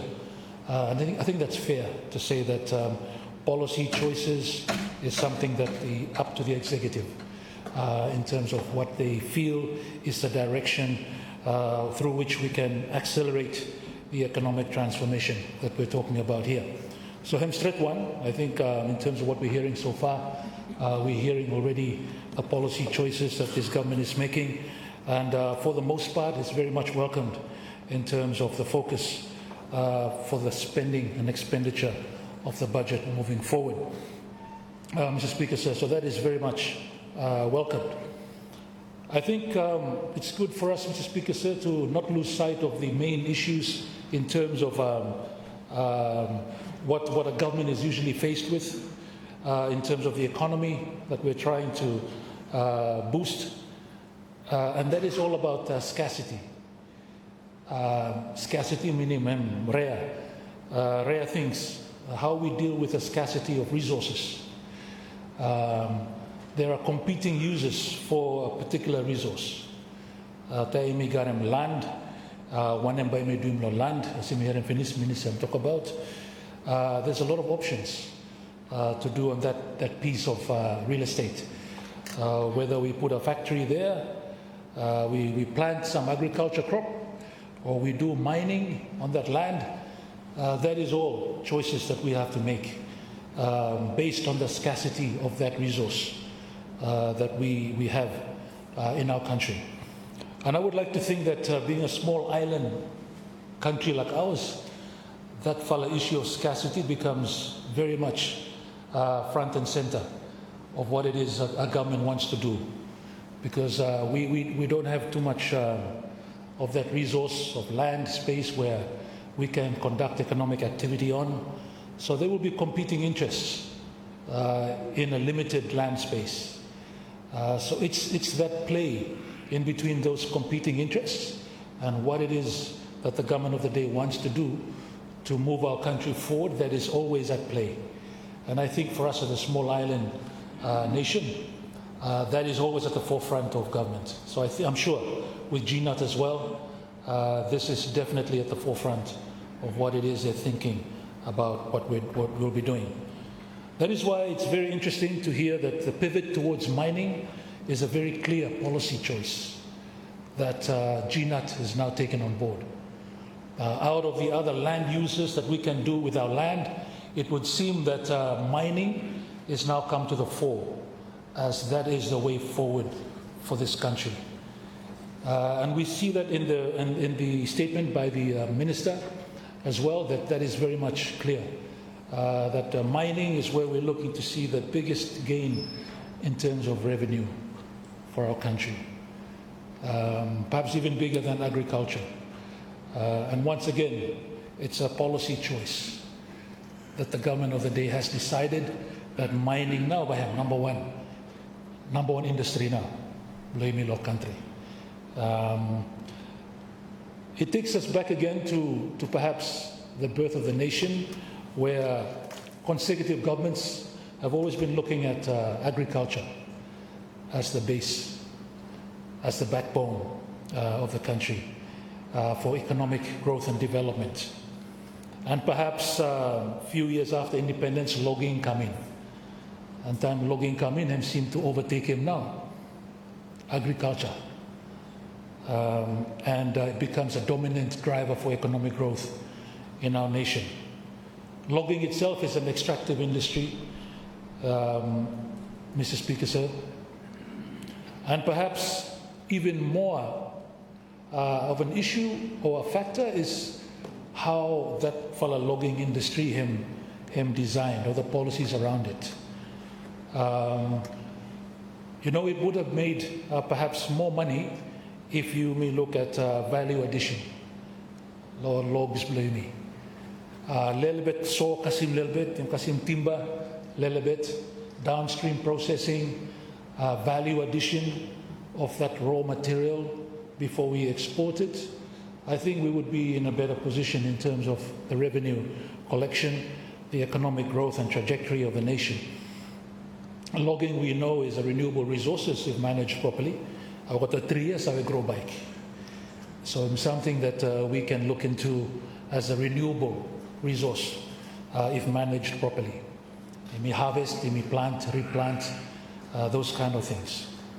It would seem, though, Mr. Speaker, sir, that over the past decades, since logging has become a #1 industry for the nation, that it's always been focused just on round logs. Export as the biggest component of our industry for logging. The idea or the policy behind perhaps filtering it down towards downstream processing, value addition was never perhaps a serious consideration for the government, consecutive governments since independence. And perhaps there are reasons for that in terms of focusing just on round log into a boat, a ship, and then off to a buyer. That is, of course, a way to do business and trade, but perhaps it's the lowest form of returns for us as a nation. But I think we have deliberately made choices to do that. So we have done that for a long time. And I think I see in this budget as well some support for value addition for the timber. And I think if this had been done quite earlier, I think the outcome for our nation would have been different. The value of the logs that have been shipped over the last almost 40 years now is quite substantial. I think we would be the envy of other Pacific Island countries if we had sold our timber at world market prices. Hardwood timber that is very much highly valued as well. So these are policy choices over the past decades with consecutive governments. They have their own reasons in terms of why they chose to do it that way.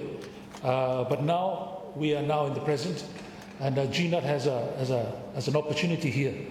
Again, it would seem that we are now traveling down, once again, a policy choice of extraction as a main driver for our economic growth.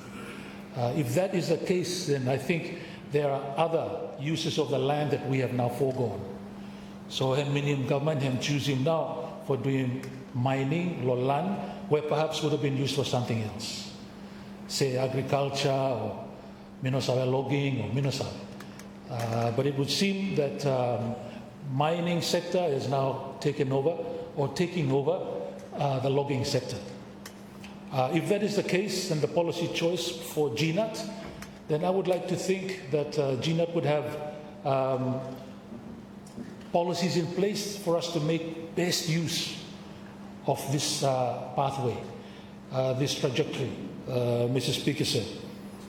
By that, I'm thinking about downstream processing in our mineral sector, rather than the same things that we did with the logging, for round logs, direct to exports at the lowest prices possible.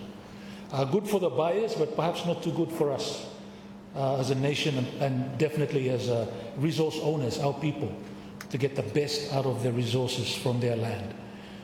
So I would like to think that perhaps there is a new mining bill that's coming in that might look into encouraging downstream processing, value addition, before we even export our mineral resources, Mr. Speaker, sir.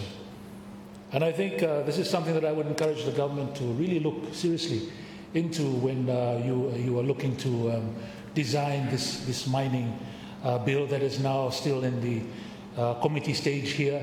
I think there's still time to really look at making our shift towards mining meaningful, so that we don't repeat perhaps mistakes, if you want to call it that, in terms of our logging industry.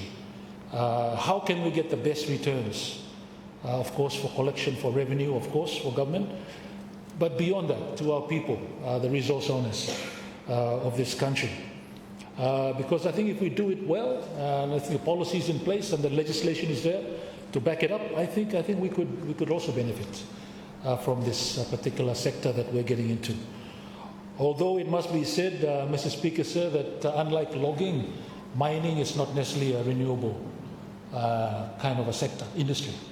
It takes time for these minerals, according to geologists, to occur in the site.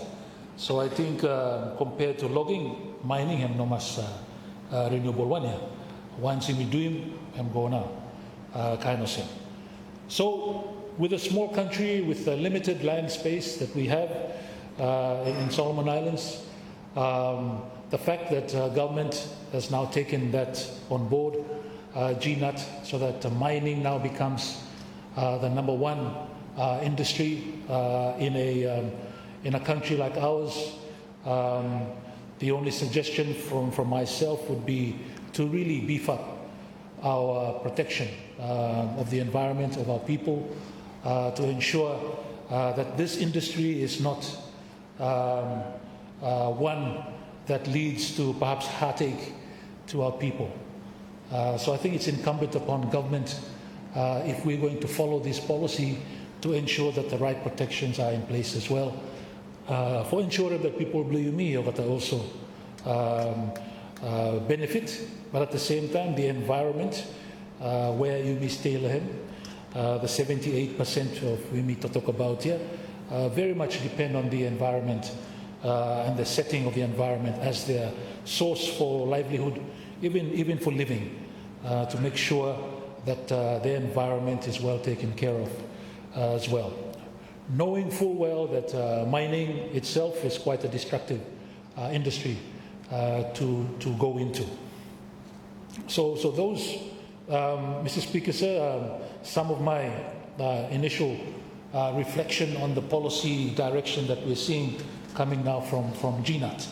And that is, of course, a choice that they have made as the government of the day to now focus on mining.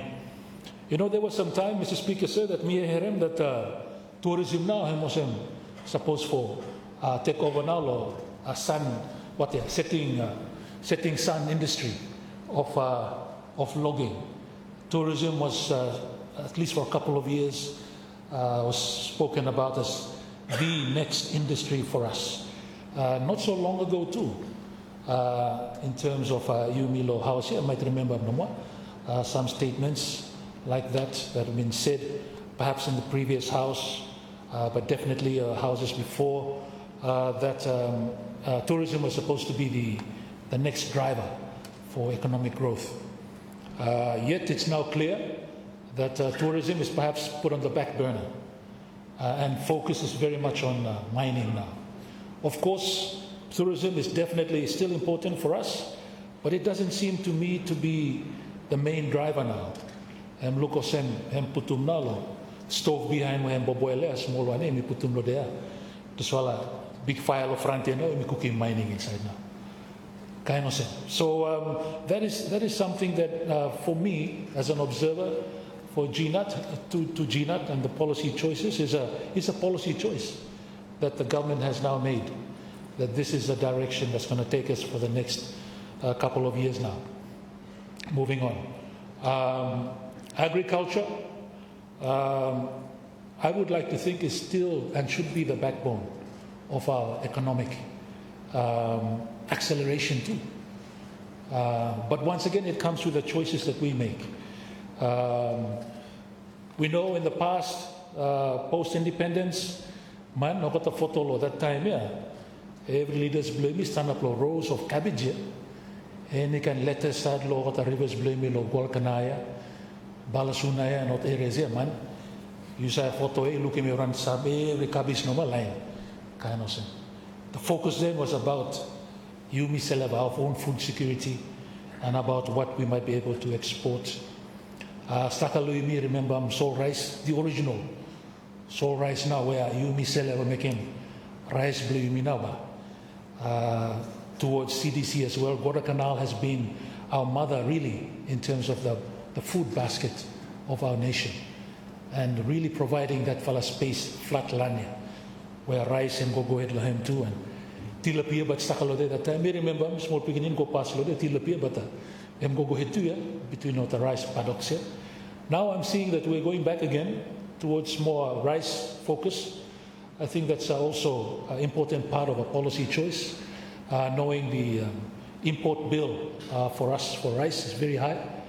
So it makes sense. If the staple is going to be rice, then it makes sense for us to look into that space so that you may not spend no more for import. Rice and fuel are two of our biggest, as you know, Mr. Speaker, sir, in terms of food import and import bills for Yumi energy sector.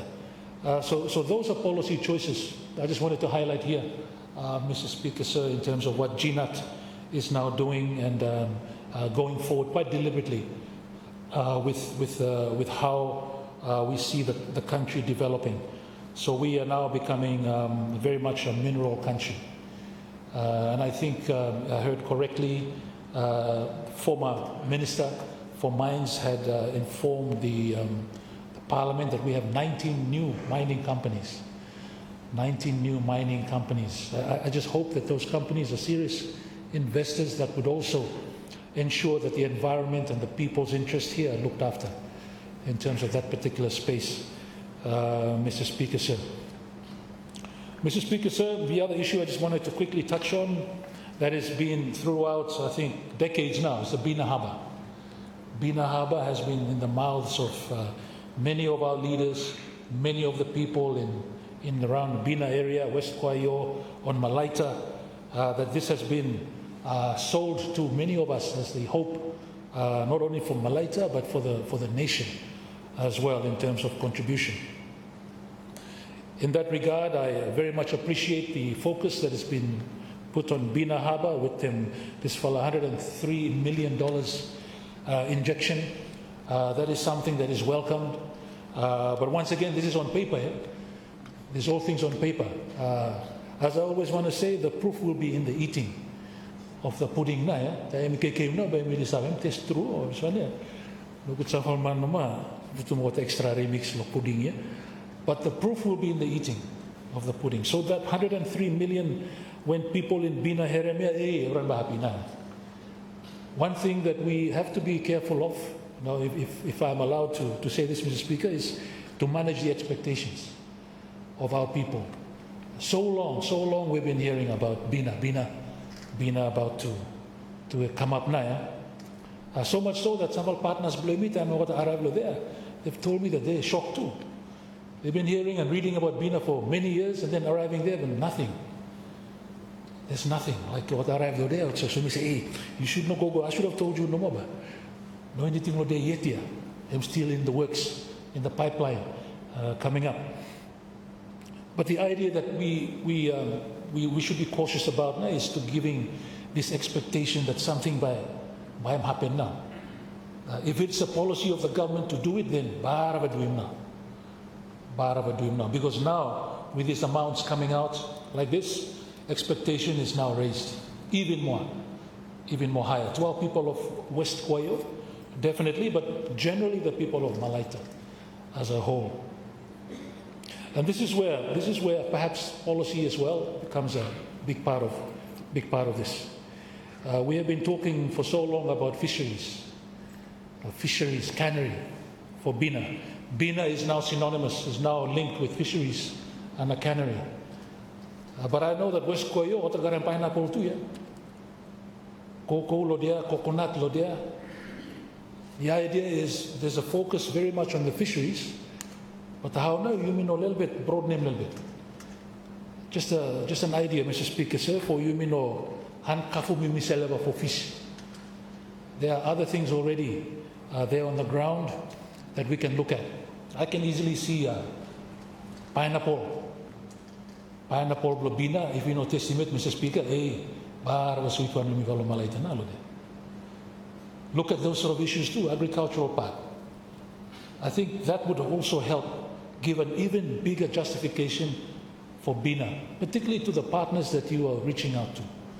That it is not only one track, or what now to call them one track road no more, or some one trick pony. This fellow Jose, only one fellow no trick blame, same something no me looking malo.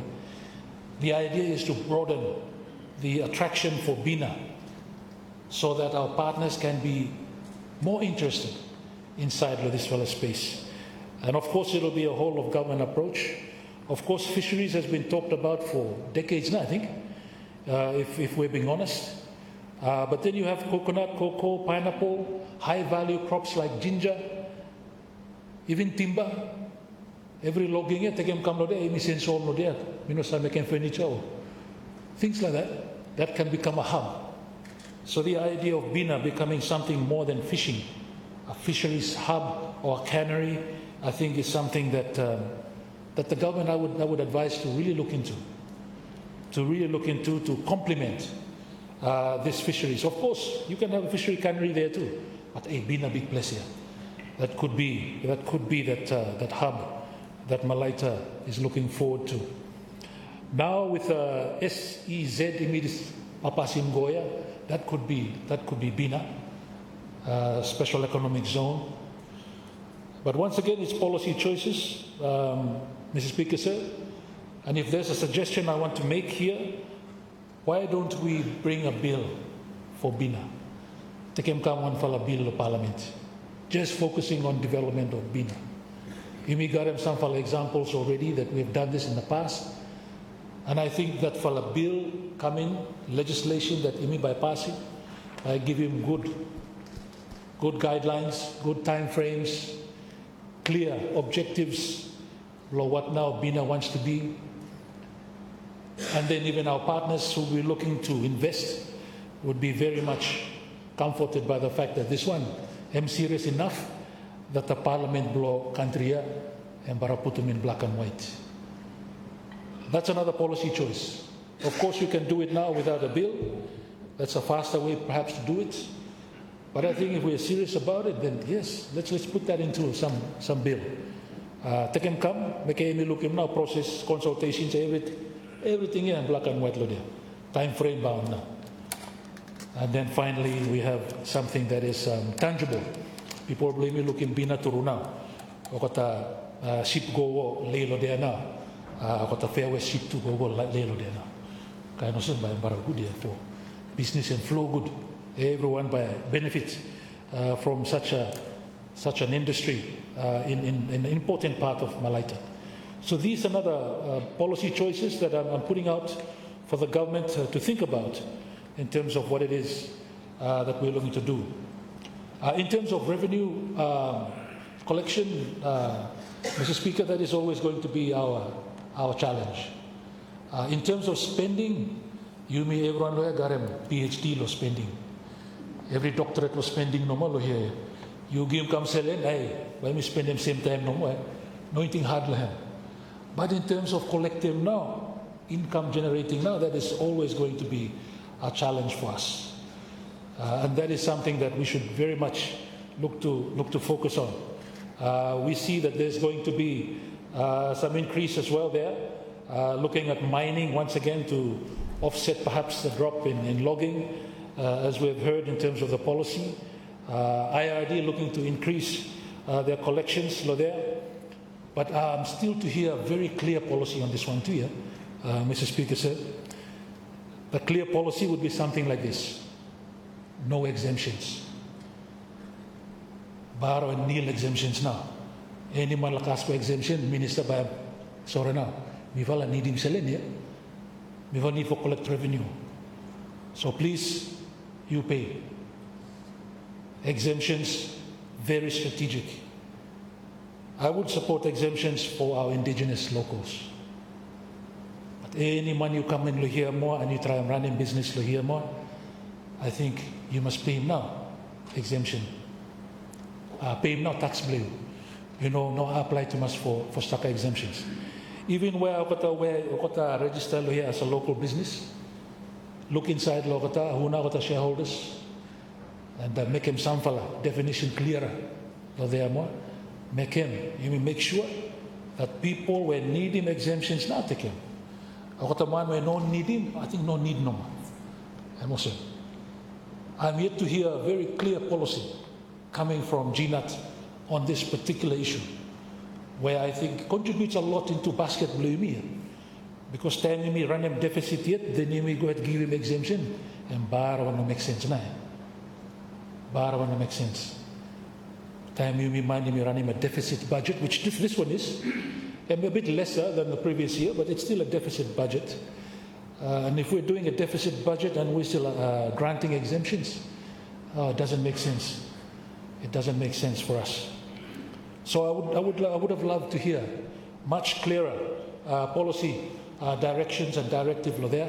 I'm sure you've all by Wakalahem in terms of once this one in pass, and of course powerful Minister for Finance, every power him too, yeah?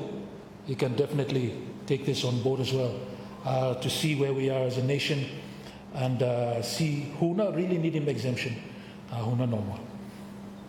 And then, of course, attached to exemptions and the other tools that are there for finance is the idea of tax breaks, giving more businesses some of the tax breaks where needing for bara satem good hire some people more for wakamoa. You may wait to collect lo PAYE patia collection lo there, and also giving more grace period, kind of and focus lo the indigenous businesses blaming. Grants is important. Yes, we can continue to work on grants for giving the businesses, but at the same time, a comprehensive tax break, tax-free kind of a regime for businesses, different sectors. Business sector also, blue falna here. You follow tourism, you follow tourism, blue falna here. These are the tax breaks you will be getting for something also. I know you guys are already talking about it in terms of GNAT, but it would have been great to hear also that, because we're looking at collection. You give some tax breaks for now, but over the long run, when a business grows, they also contribute back into the coffers, into basket. It is now 4:30 p.m. I seek your consent to move a suspension of Standing Order 10 in accordance with Standing Order 81. Minister? Thank you, Mr. Speaker. I move that Standing Order 10 be suspended in accordance with Standing Order 81 to permit the continuation of business until adjourned by the Speaker in accordance with Standing Order 10.5. Honourable members, unless any other member wishes to comment on this motion, I will put the question. The question is that Standing Order 10 be suspended in accordance with Standing Order 81 to permit the continuation of business until adjourned by the Speaker in accordance with Standing Order 10.5. All those in favour say aye. Aye. Against say no. I think the ayes have it. Ayes have it. Standing Order 10 therefore stands suspended. And we may continue the business until adjourned by the Speaker in accordance with the Standing Order 10.5. Honourable MP for East Ararai members to continue. Thank you, Mr. Speaker, and thank you, Prime Minister, for allowing us to go beyond 4:30. Mr. Speaker, sir, on agriculture particularly, I'm very encouraged by the value that SEMA has managed to come in with of some half a billion dollars. That is very much something that very much welcomed. And it goes to show that agriculture potential there is massive. If we invest in that, the returns that will be coming back from that. And this one, I think, is copra and cocoa numa, mainly in terms of this particular figure that's come back here. This is massive, a massive contribution. In fact, me no look at anywhere or documents we got before me about what now returns come back on mining. Yeah, me no look at any number. We have also this one where I'm very clear in terms of what SEMA and managed for doing it. And this is something that to be congratulated, GNAT, in terms of your investment there is very much welcome in the agricultural space. And we're seeing returns already coming back that is far and above what imi puto mean. This is great. And hats off to our farmers. As the Minister rightly said, what the farmers now, do every hard work, and you me kakala for what now. In fact, indeed, our role as government, and of course GNAT, is to help facilitate a conducive environment, enabling environment for what the farmers here, but take off more, next level more. So I'm very heartened by the forecasting for the next productions for coconut and cocoa that looking to even go even higher than this year. That is already, I understand, at record level already. And this is very much encouraging in terms of agriculture. I'm very biased, but I believe that is still the economic backbone of our country, agriculture. Mr. Speaker, sir, when it comes to research on agriculture is where I see that the budget is perhaps on the lower side. I see there's a 1 million that's put there, but I would like to think that, and I think GNAT also is for this. It's just a matter of perhaps competition, but the idea of us having an R&D, research and development center focusing on agriculture, just like we did with Dodo Creek back in the day, I think that would be great. I know that the hardworking minister is perhaps already planning these things moving forward, and perhaps it's other partners that are willing to come on board to help him get to that level. But I would like to encourage him and the government to continue on that path for us to all start back to get us back to that level of research and development, R&D. I think investing in R&D is something that we all know the world over has dividends in the end. So if we invest in research and development, we grow better crops, better livestock. No sen fitim now, kata farmers blame me for come and bought about take them on to the next level in doing their magic. When it comes to agriculture, Mr. Speaker, sir, I would like to see more policy clarity in terms of how to attract youth into agriculture. Agriculture is not perhaps a glamorous kind of a industry, and these days where what the youth blame more interest no more, lot the mobile phone no more, and kind of say not like the old days where perhaps people were more inclined to take a bush knife and go into the bush. This time everyone look at them now, mobile phone. Mr. Speaker said me, but man to talk yes, takaman ask him mobile phone no me too. We think say bush knife now, we buy him but mobile phone now request. So it just goes to show the shift, and that shift could be detrimental to agriculture and that kind of sector. So the idea here is perhaps GNUT, but perhaps already has how we can attract youth back into this important sector of agriculture, perhaps using technology or something like that.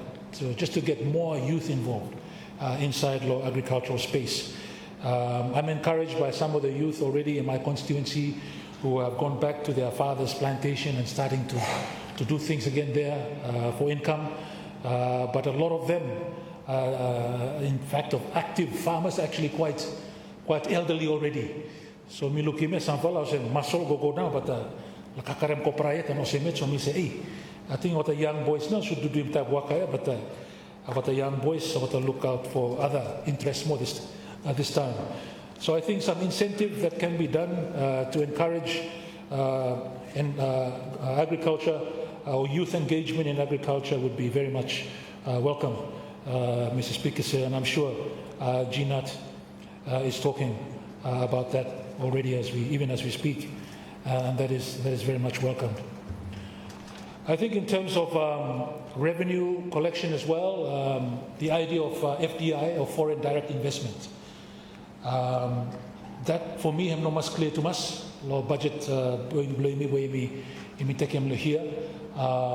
Where are we moving in terms of our efforts to encourage foreign direct investment inside our country, in whatever sector, be it tourism, agriculture, mining. I think I'm clear. 19 fala company come here. I'm clear na I'm FDI lo de should be all right. Unless I got a real company too, or no mas good company no me say or how much no ta kamoteme. No good sa come empty-handed no then me make selling lo here. Or to want to say me please you will screen him good and you no need him too. We need direct investment, foreign direct investment, FDI. How much money is flowing in to the country?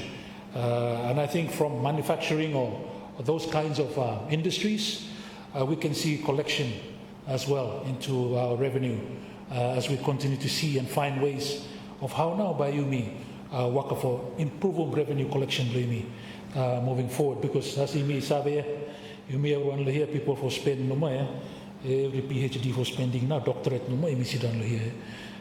But when it comes to collection now, we have to be more creative and find ways where we can put money into the services that we will need to deliver to our people. Mr. Speaker, sir.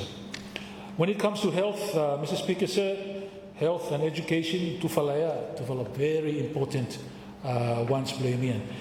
Subsequent and budgets since independence have always highlighted those two sectors as the key ones, perhaps getting the biggest slice of the cake when it comes to our budget. And once again, health increasing a budget blemle, which me bar happy to Muslim. Very, very happy about this increase inside the budget below health. And I want to applaud the Minister for his continuous hard work in this particular responsibility below Ministry of Health. And this is where we see an increase that is very much warranted, Mr. Speaker, sir. And that is something that we know is essential for us and our growth in terms of health for our people.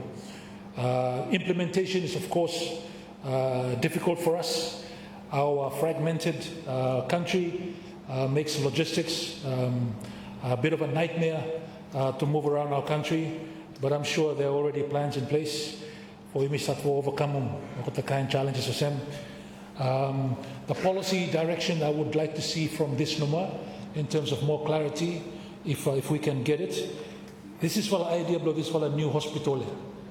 How by you me go ahead with that one yet, or we seem to be investing a lot now in current number 9 area, and start for Garam Comprehensive Health Center there.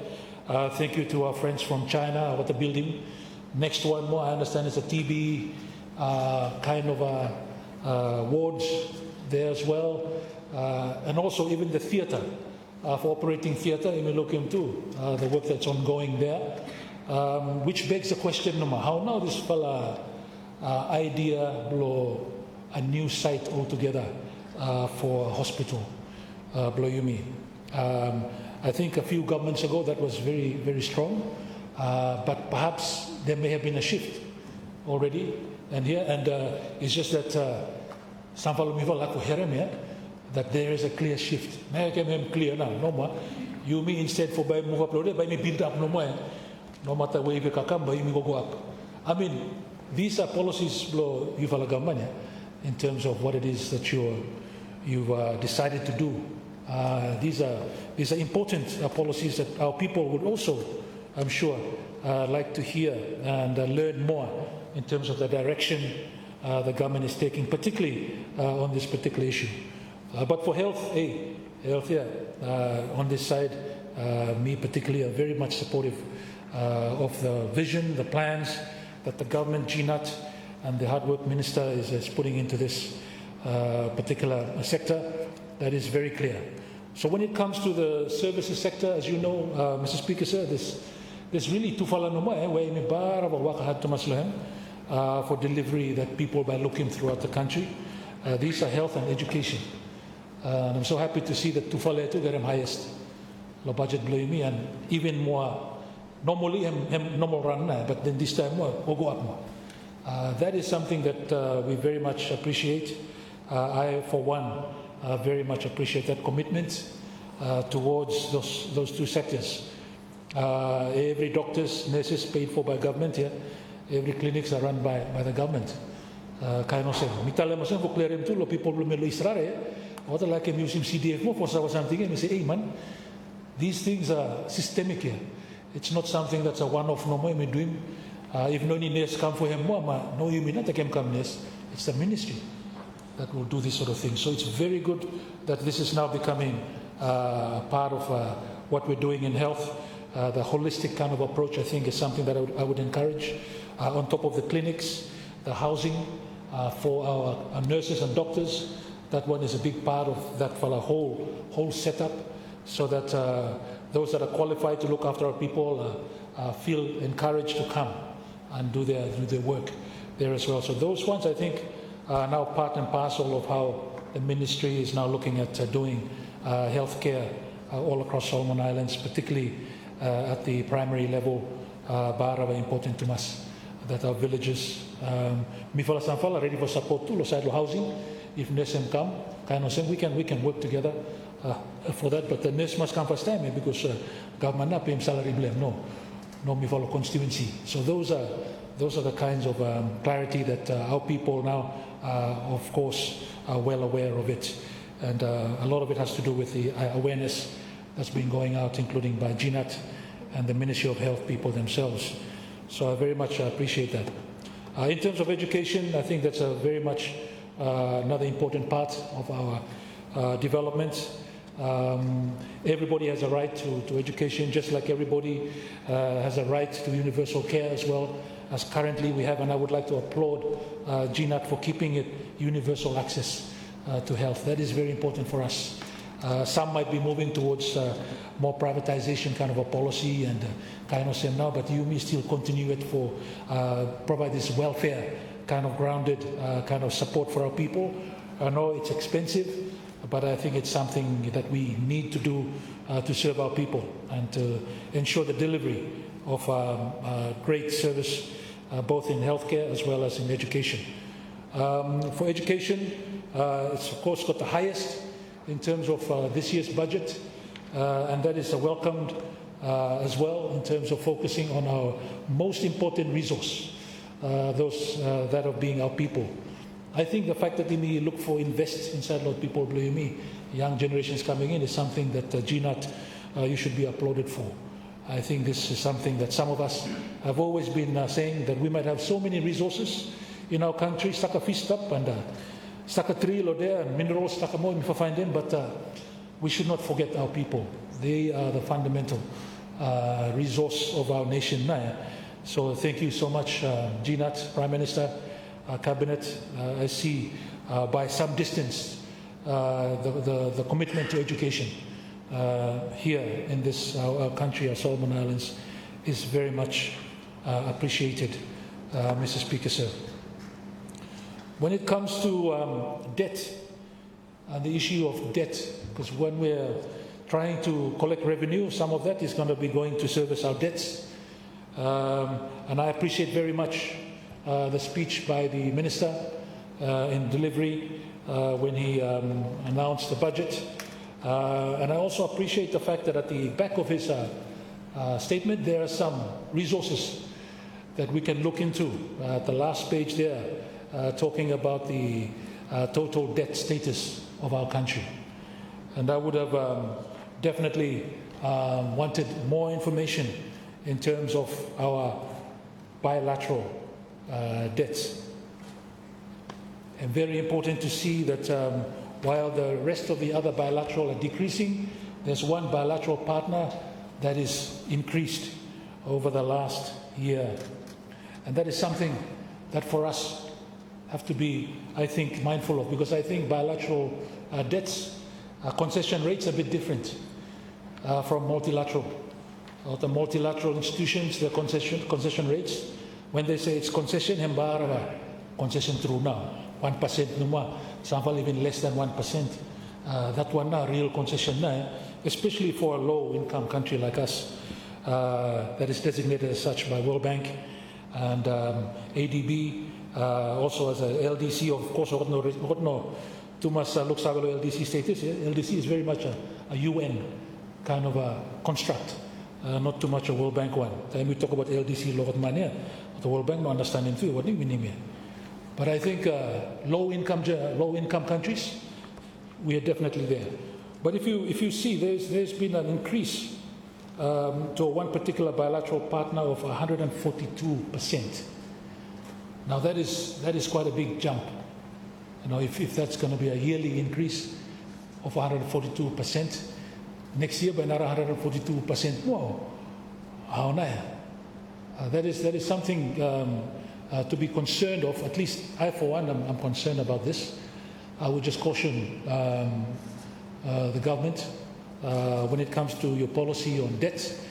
Perhaps we all of us time go look at the multilateral, where we serve now concessions blogata and very clear, very transparent.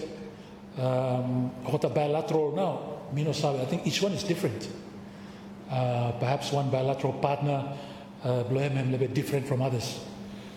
But I'm happy, and this one, to GNAT, to see that even debt blow Republic of China, Taiwan, you've all payment, yeah? And I'm start to go down. And this one I really appreciate, because I'm showing now compassionate government, yeah? No matter one for money, me leave him go, but kawan blame him, you pay me.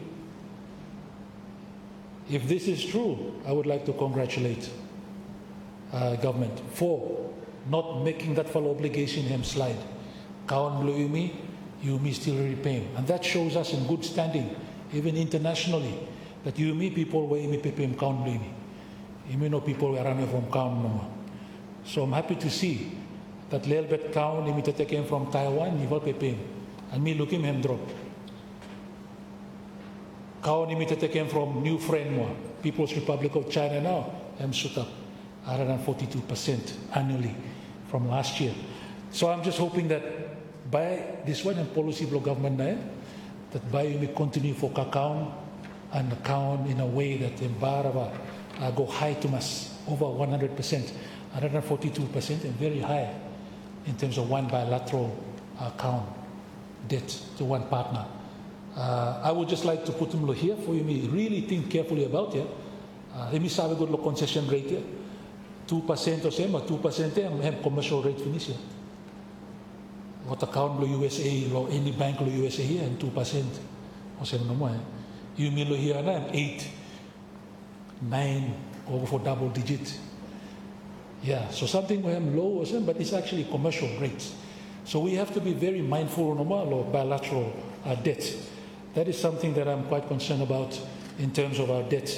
And seeing that for 142% increase year on year is something that is concerning for me. And I'm just hoping that next year more, 142% or same more. That is something that is going to be quite concerning for some of us. I think there are better ways that we can find. Staka selen imi sa find mo grant no mai wata. Imi no need for count ya. Imi go find mo grant. Dat fala selen em stop. How for kas holem no now. You will find him any man skill you have. For him go kas holem mo kata grant ya. Staka stop. Way for doing him stop. People already will give too. You mean no mama story logota good.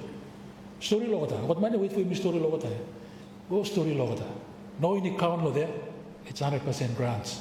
And I would encourage government to focus more on grants even as we move out of LDC status. And this is another one, Mr. Speaker, said that I just hope there was more clarity on. Me no was looking too much about LDC kind of graduation any longer. I'm looking saying what we're aiming for here is to celebrate our 50th anniversary. It seems to be that our benchmark now is set for our 50th anniversary, or 2 years' time. No anything wrong with that. That one I'm very good. But I just wanted to know what now policy blaming more graduation. Are we still in line to graduate, Mr. Speaker, sir? Because that would have happened before 2028. It would have been 2027. Kind of same now before we graduated, end of 2027, just before our independence celebrations. I mean, it would be good if we graduate and we celebrate independence. That would be something worth celebrating.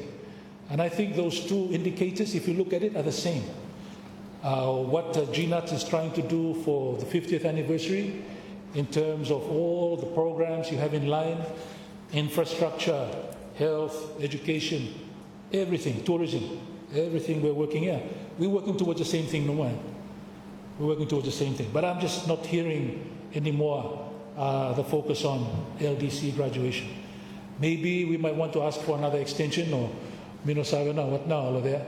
Mr. Speaker, sir, myself, I'm concerned myself after me here now. Central Bank. Our central bank is starting to raise some concerns about whether we are fit for graduation.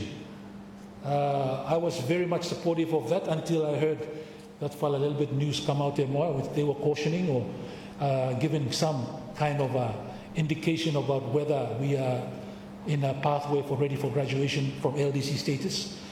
If that is the case, then there needs to be clear policy guidance on that, because this is not only for us here in Solomons, it's got international repercussions as well, definitely at the United Nations.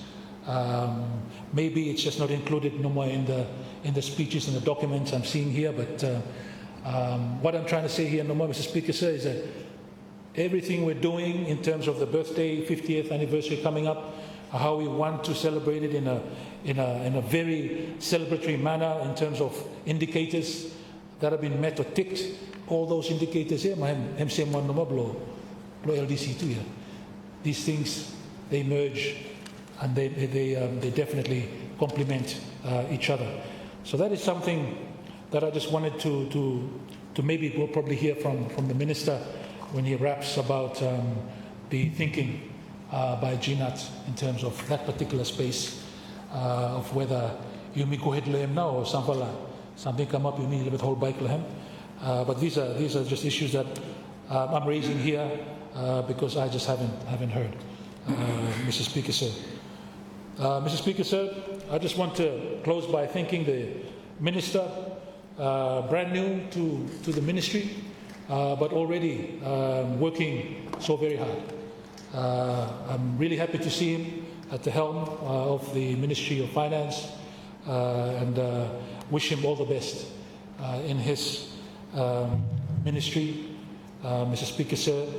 And if I may, one of the key parts of the policy directions that I've seen and heard already from the Minister himself is the reform that he's looking to push over the next few years with regards to fiscal discipline in terms of how government uses selling. And I think that is something that YUMI must applaud him, Minister, for taking this program. The fiscal rules and commitments that him announcing here, I think if him waka, that could be the game changer in terms of how we look after our budget moving forward. In fact, if indeed many of the budget in terms of what he was saying through his speech or in his speech could be perhaps interpreted as business as usual, no more, numbers no more different, kind of. I can say for sure that this is one thing that him no business as usual. This is one thing that him baraba real, if it's implemented properly as one him already outlined him inside the speech to him, Mr. Speaker, sir. The fiscal rules to secure overall fiscal stability, fiscal rules to manage the growth of recurrent spending, and fiscal rules to support economic development and diversification. Three categories where I'm outlined and finished, Mr. Speaker, sir. That for me could be a game changer if it's implemented. I think the call for government for us to continue to support the Minister in this direction that he has taken with these clear commitments, and it's very clearly laid out in his speech. This is actually something that is quite new. It might be done in past parliaments, but for somebody who's here in my second term, I can just say that it's a breath of fresh air to hear Minister of Finance outlining what fiscal rules and commitments and outlining for us to move forward in confidence. At the same time, have some discipline inside YUMI, budget, YUMI, and the fiscal policy space, government. So in that note of much adulation for the new minister and taking this effort to come to Parliament and announce this here, I would just like to thank once again him for the budget, thank the Prime Minister and your cabinet, your hardworking cabinet, for putting together the budget for next year, an increased budget for us, and your efforts in trying to shrink the deficit. That one is very well recognized to be less than what it was for last year. That effort is definitely recognized and appreciated. I would like to thank the PAC for their work in going through the budget and their report here with their recommendations that I hear has already been taken, well, some of them on board already by ministers in their interventions. And I would like to thank, of course, the PAC chair in that regard as well for all that he's doing with his committee. I thank you so much for your attention. I support this motion and I resume my seat. Thank you, Honourable MP for East Arae. Honourable members, I'm sure we've done enough for today, and therefore, with your indulgence, I will now have to adjourn the sitting of Parliament in accordance with the earlier resolution that this House, pursuant to Standing Order 10.5, the House will now be adjourned until 9:30 a.m. on Wednesday, 3rd December 2025.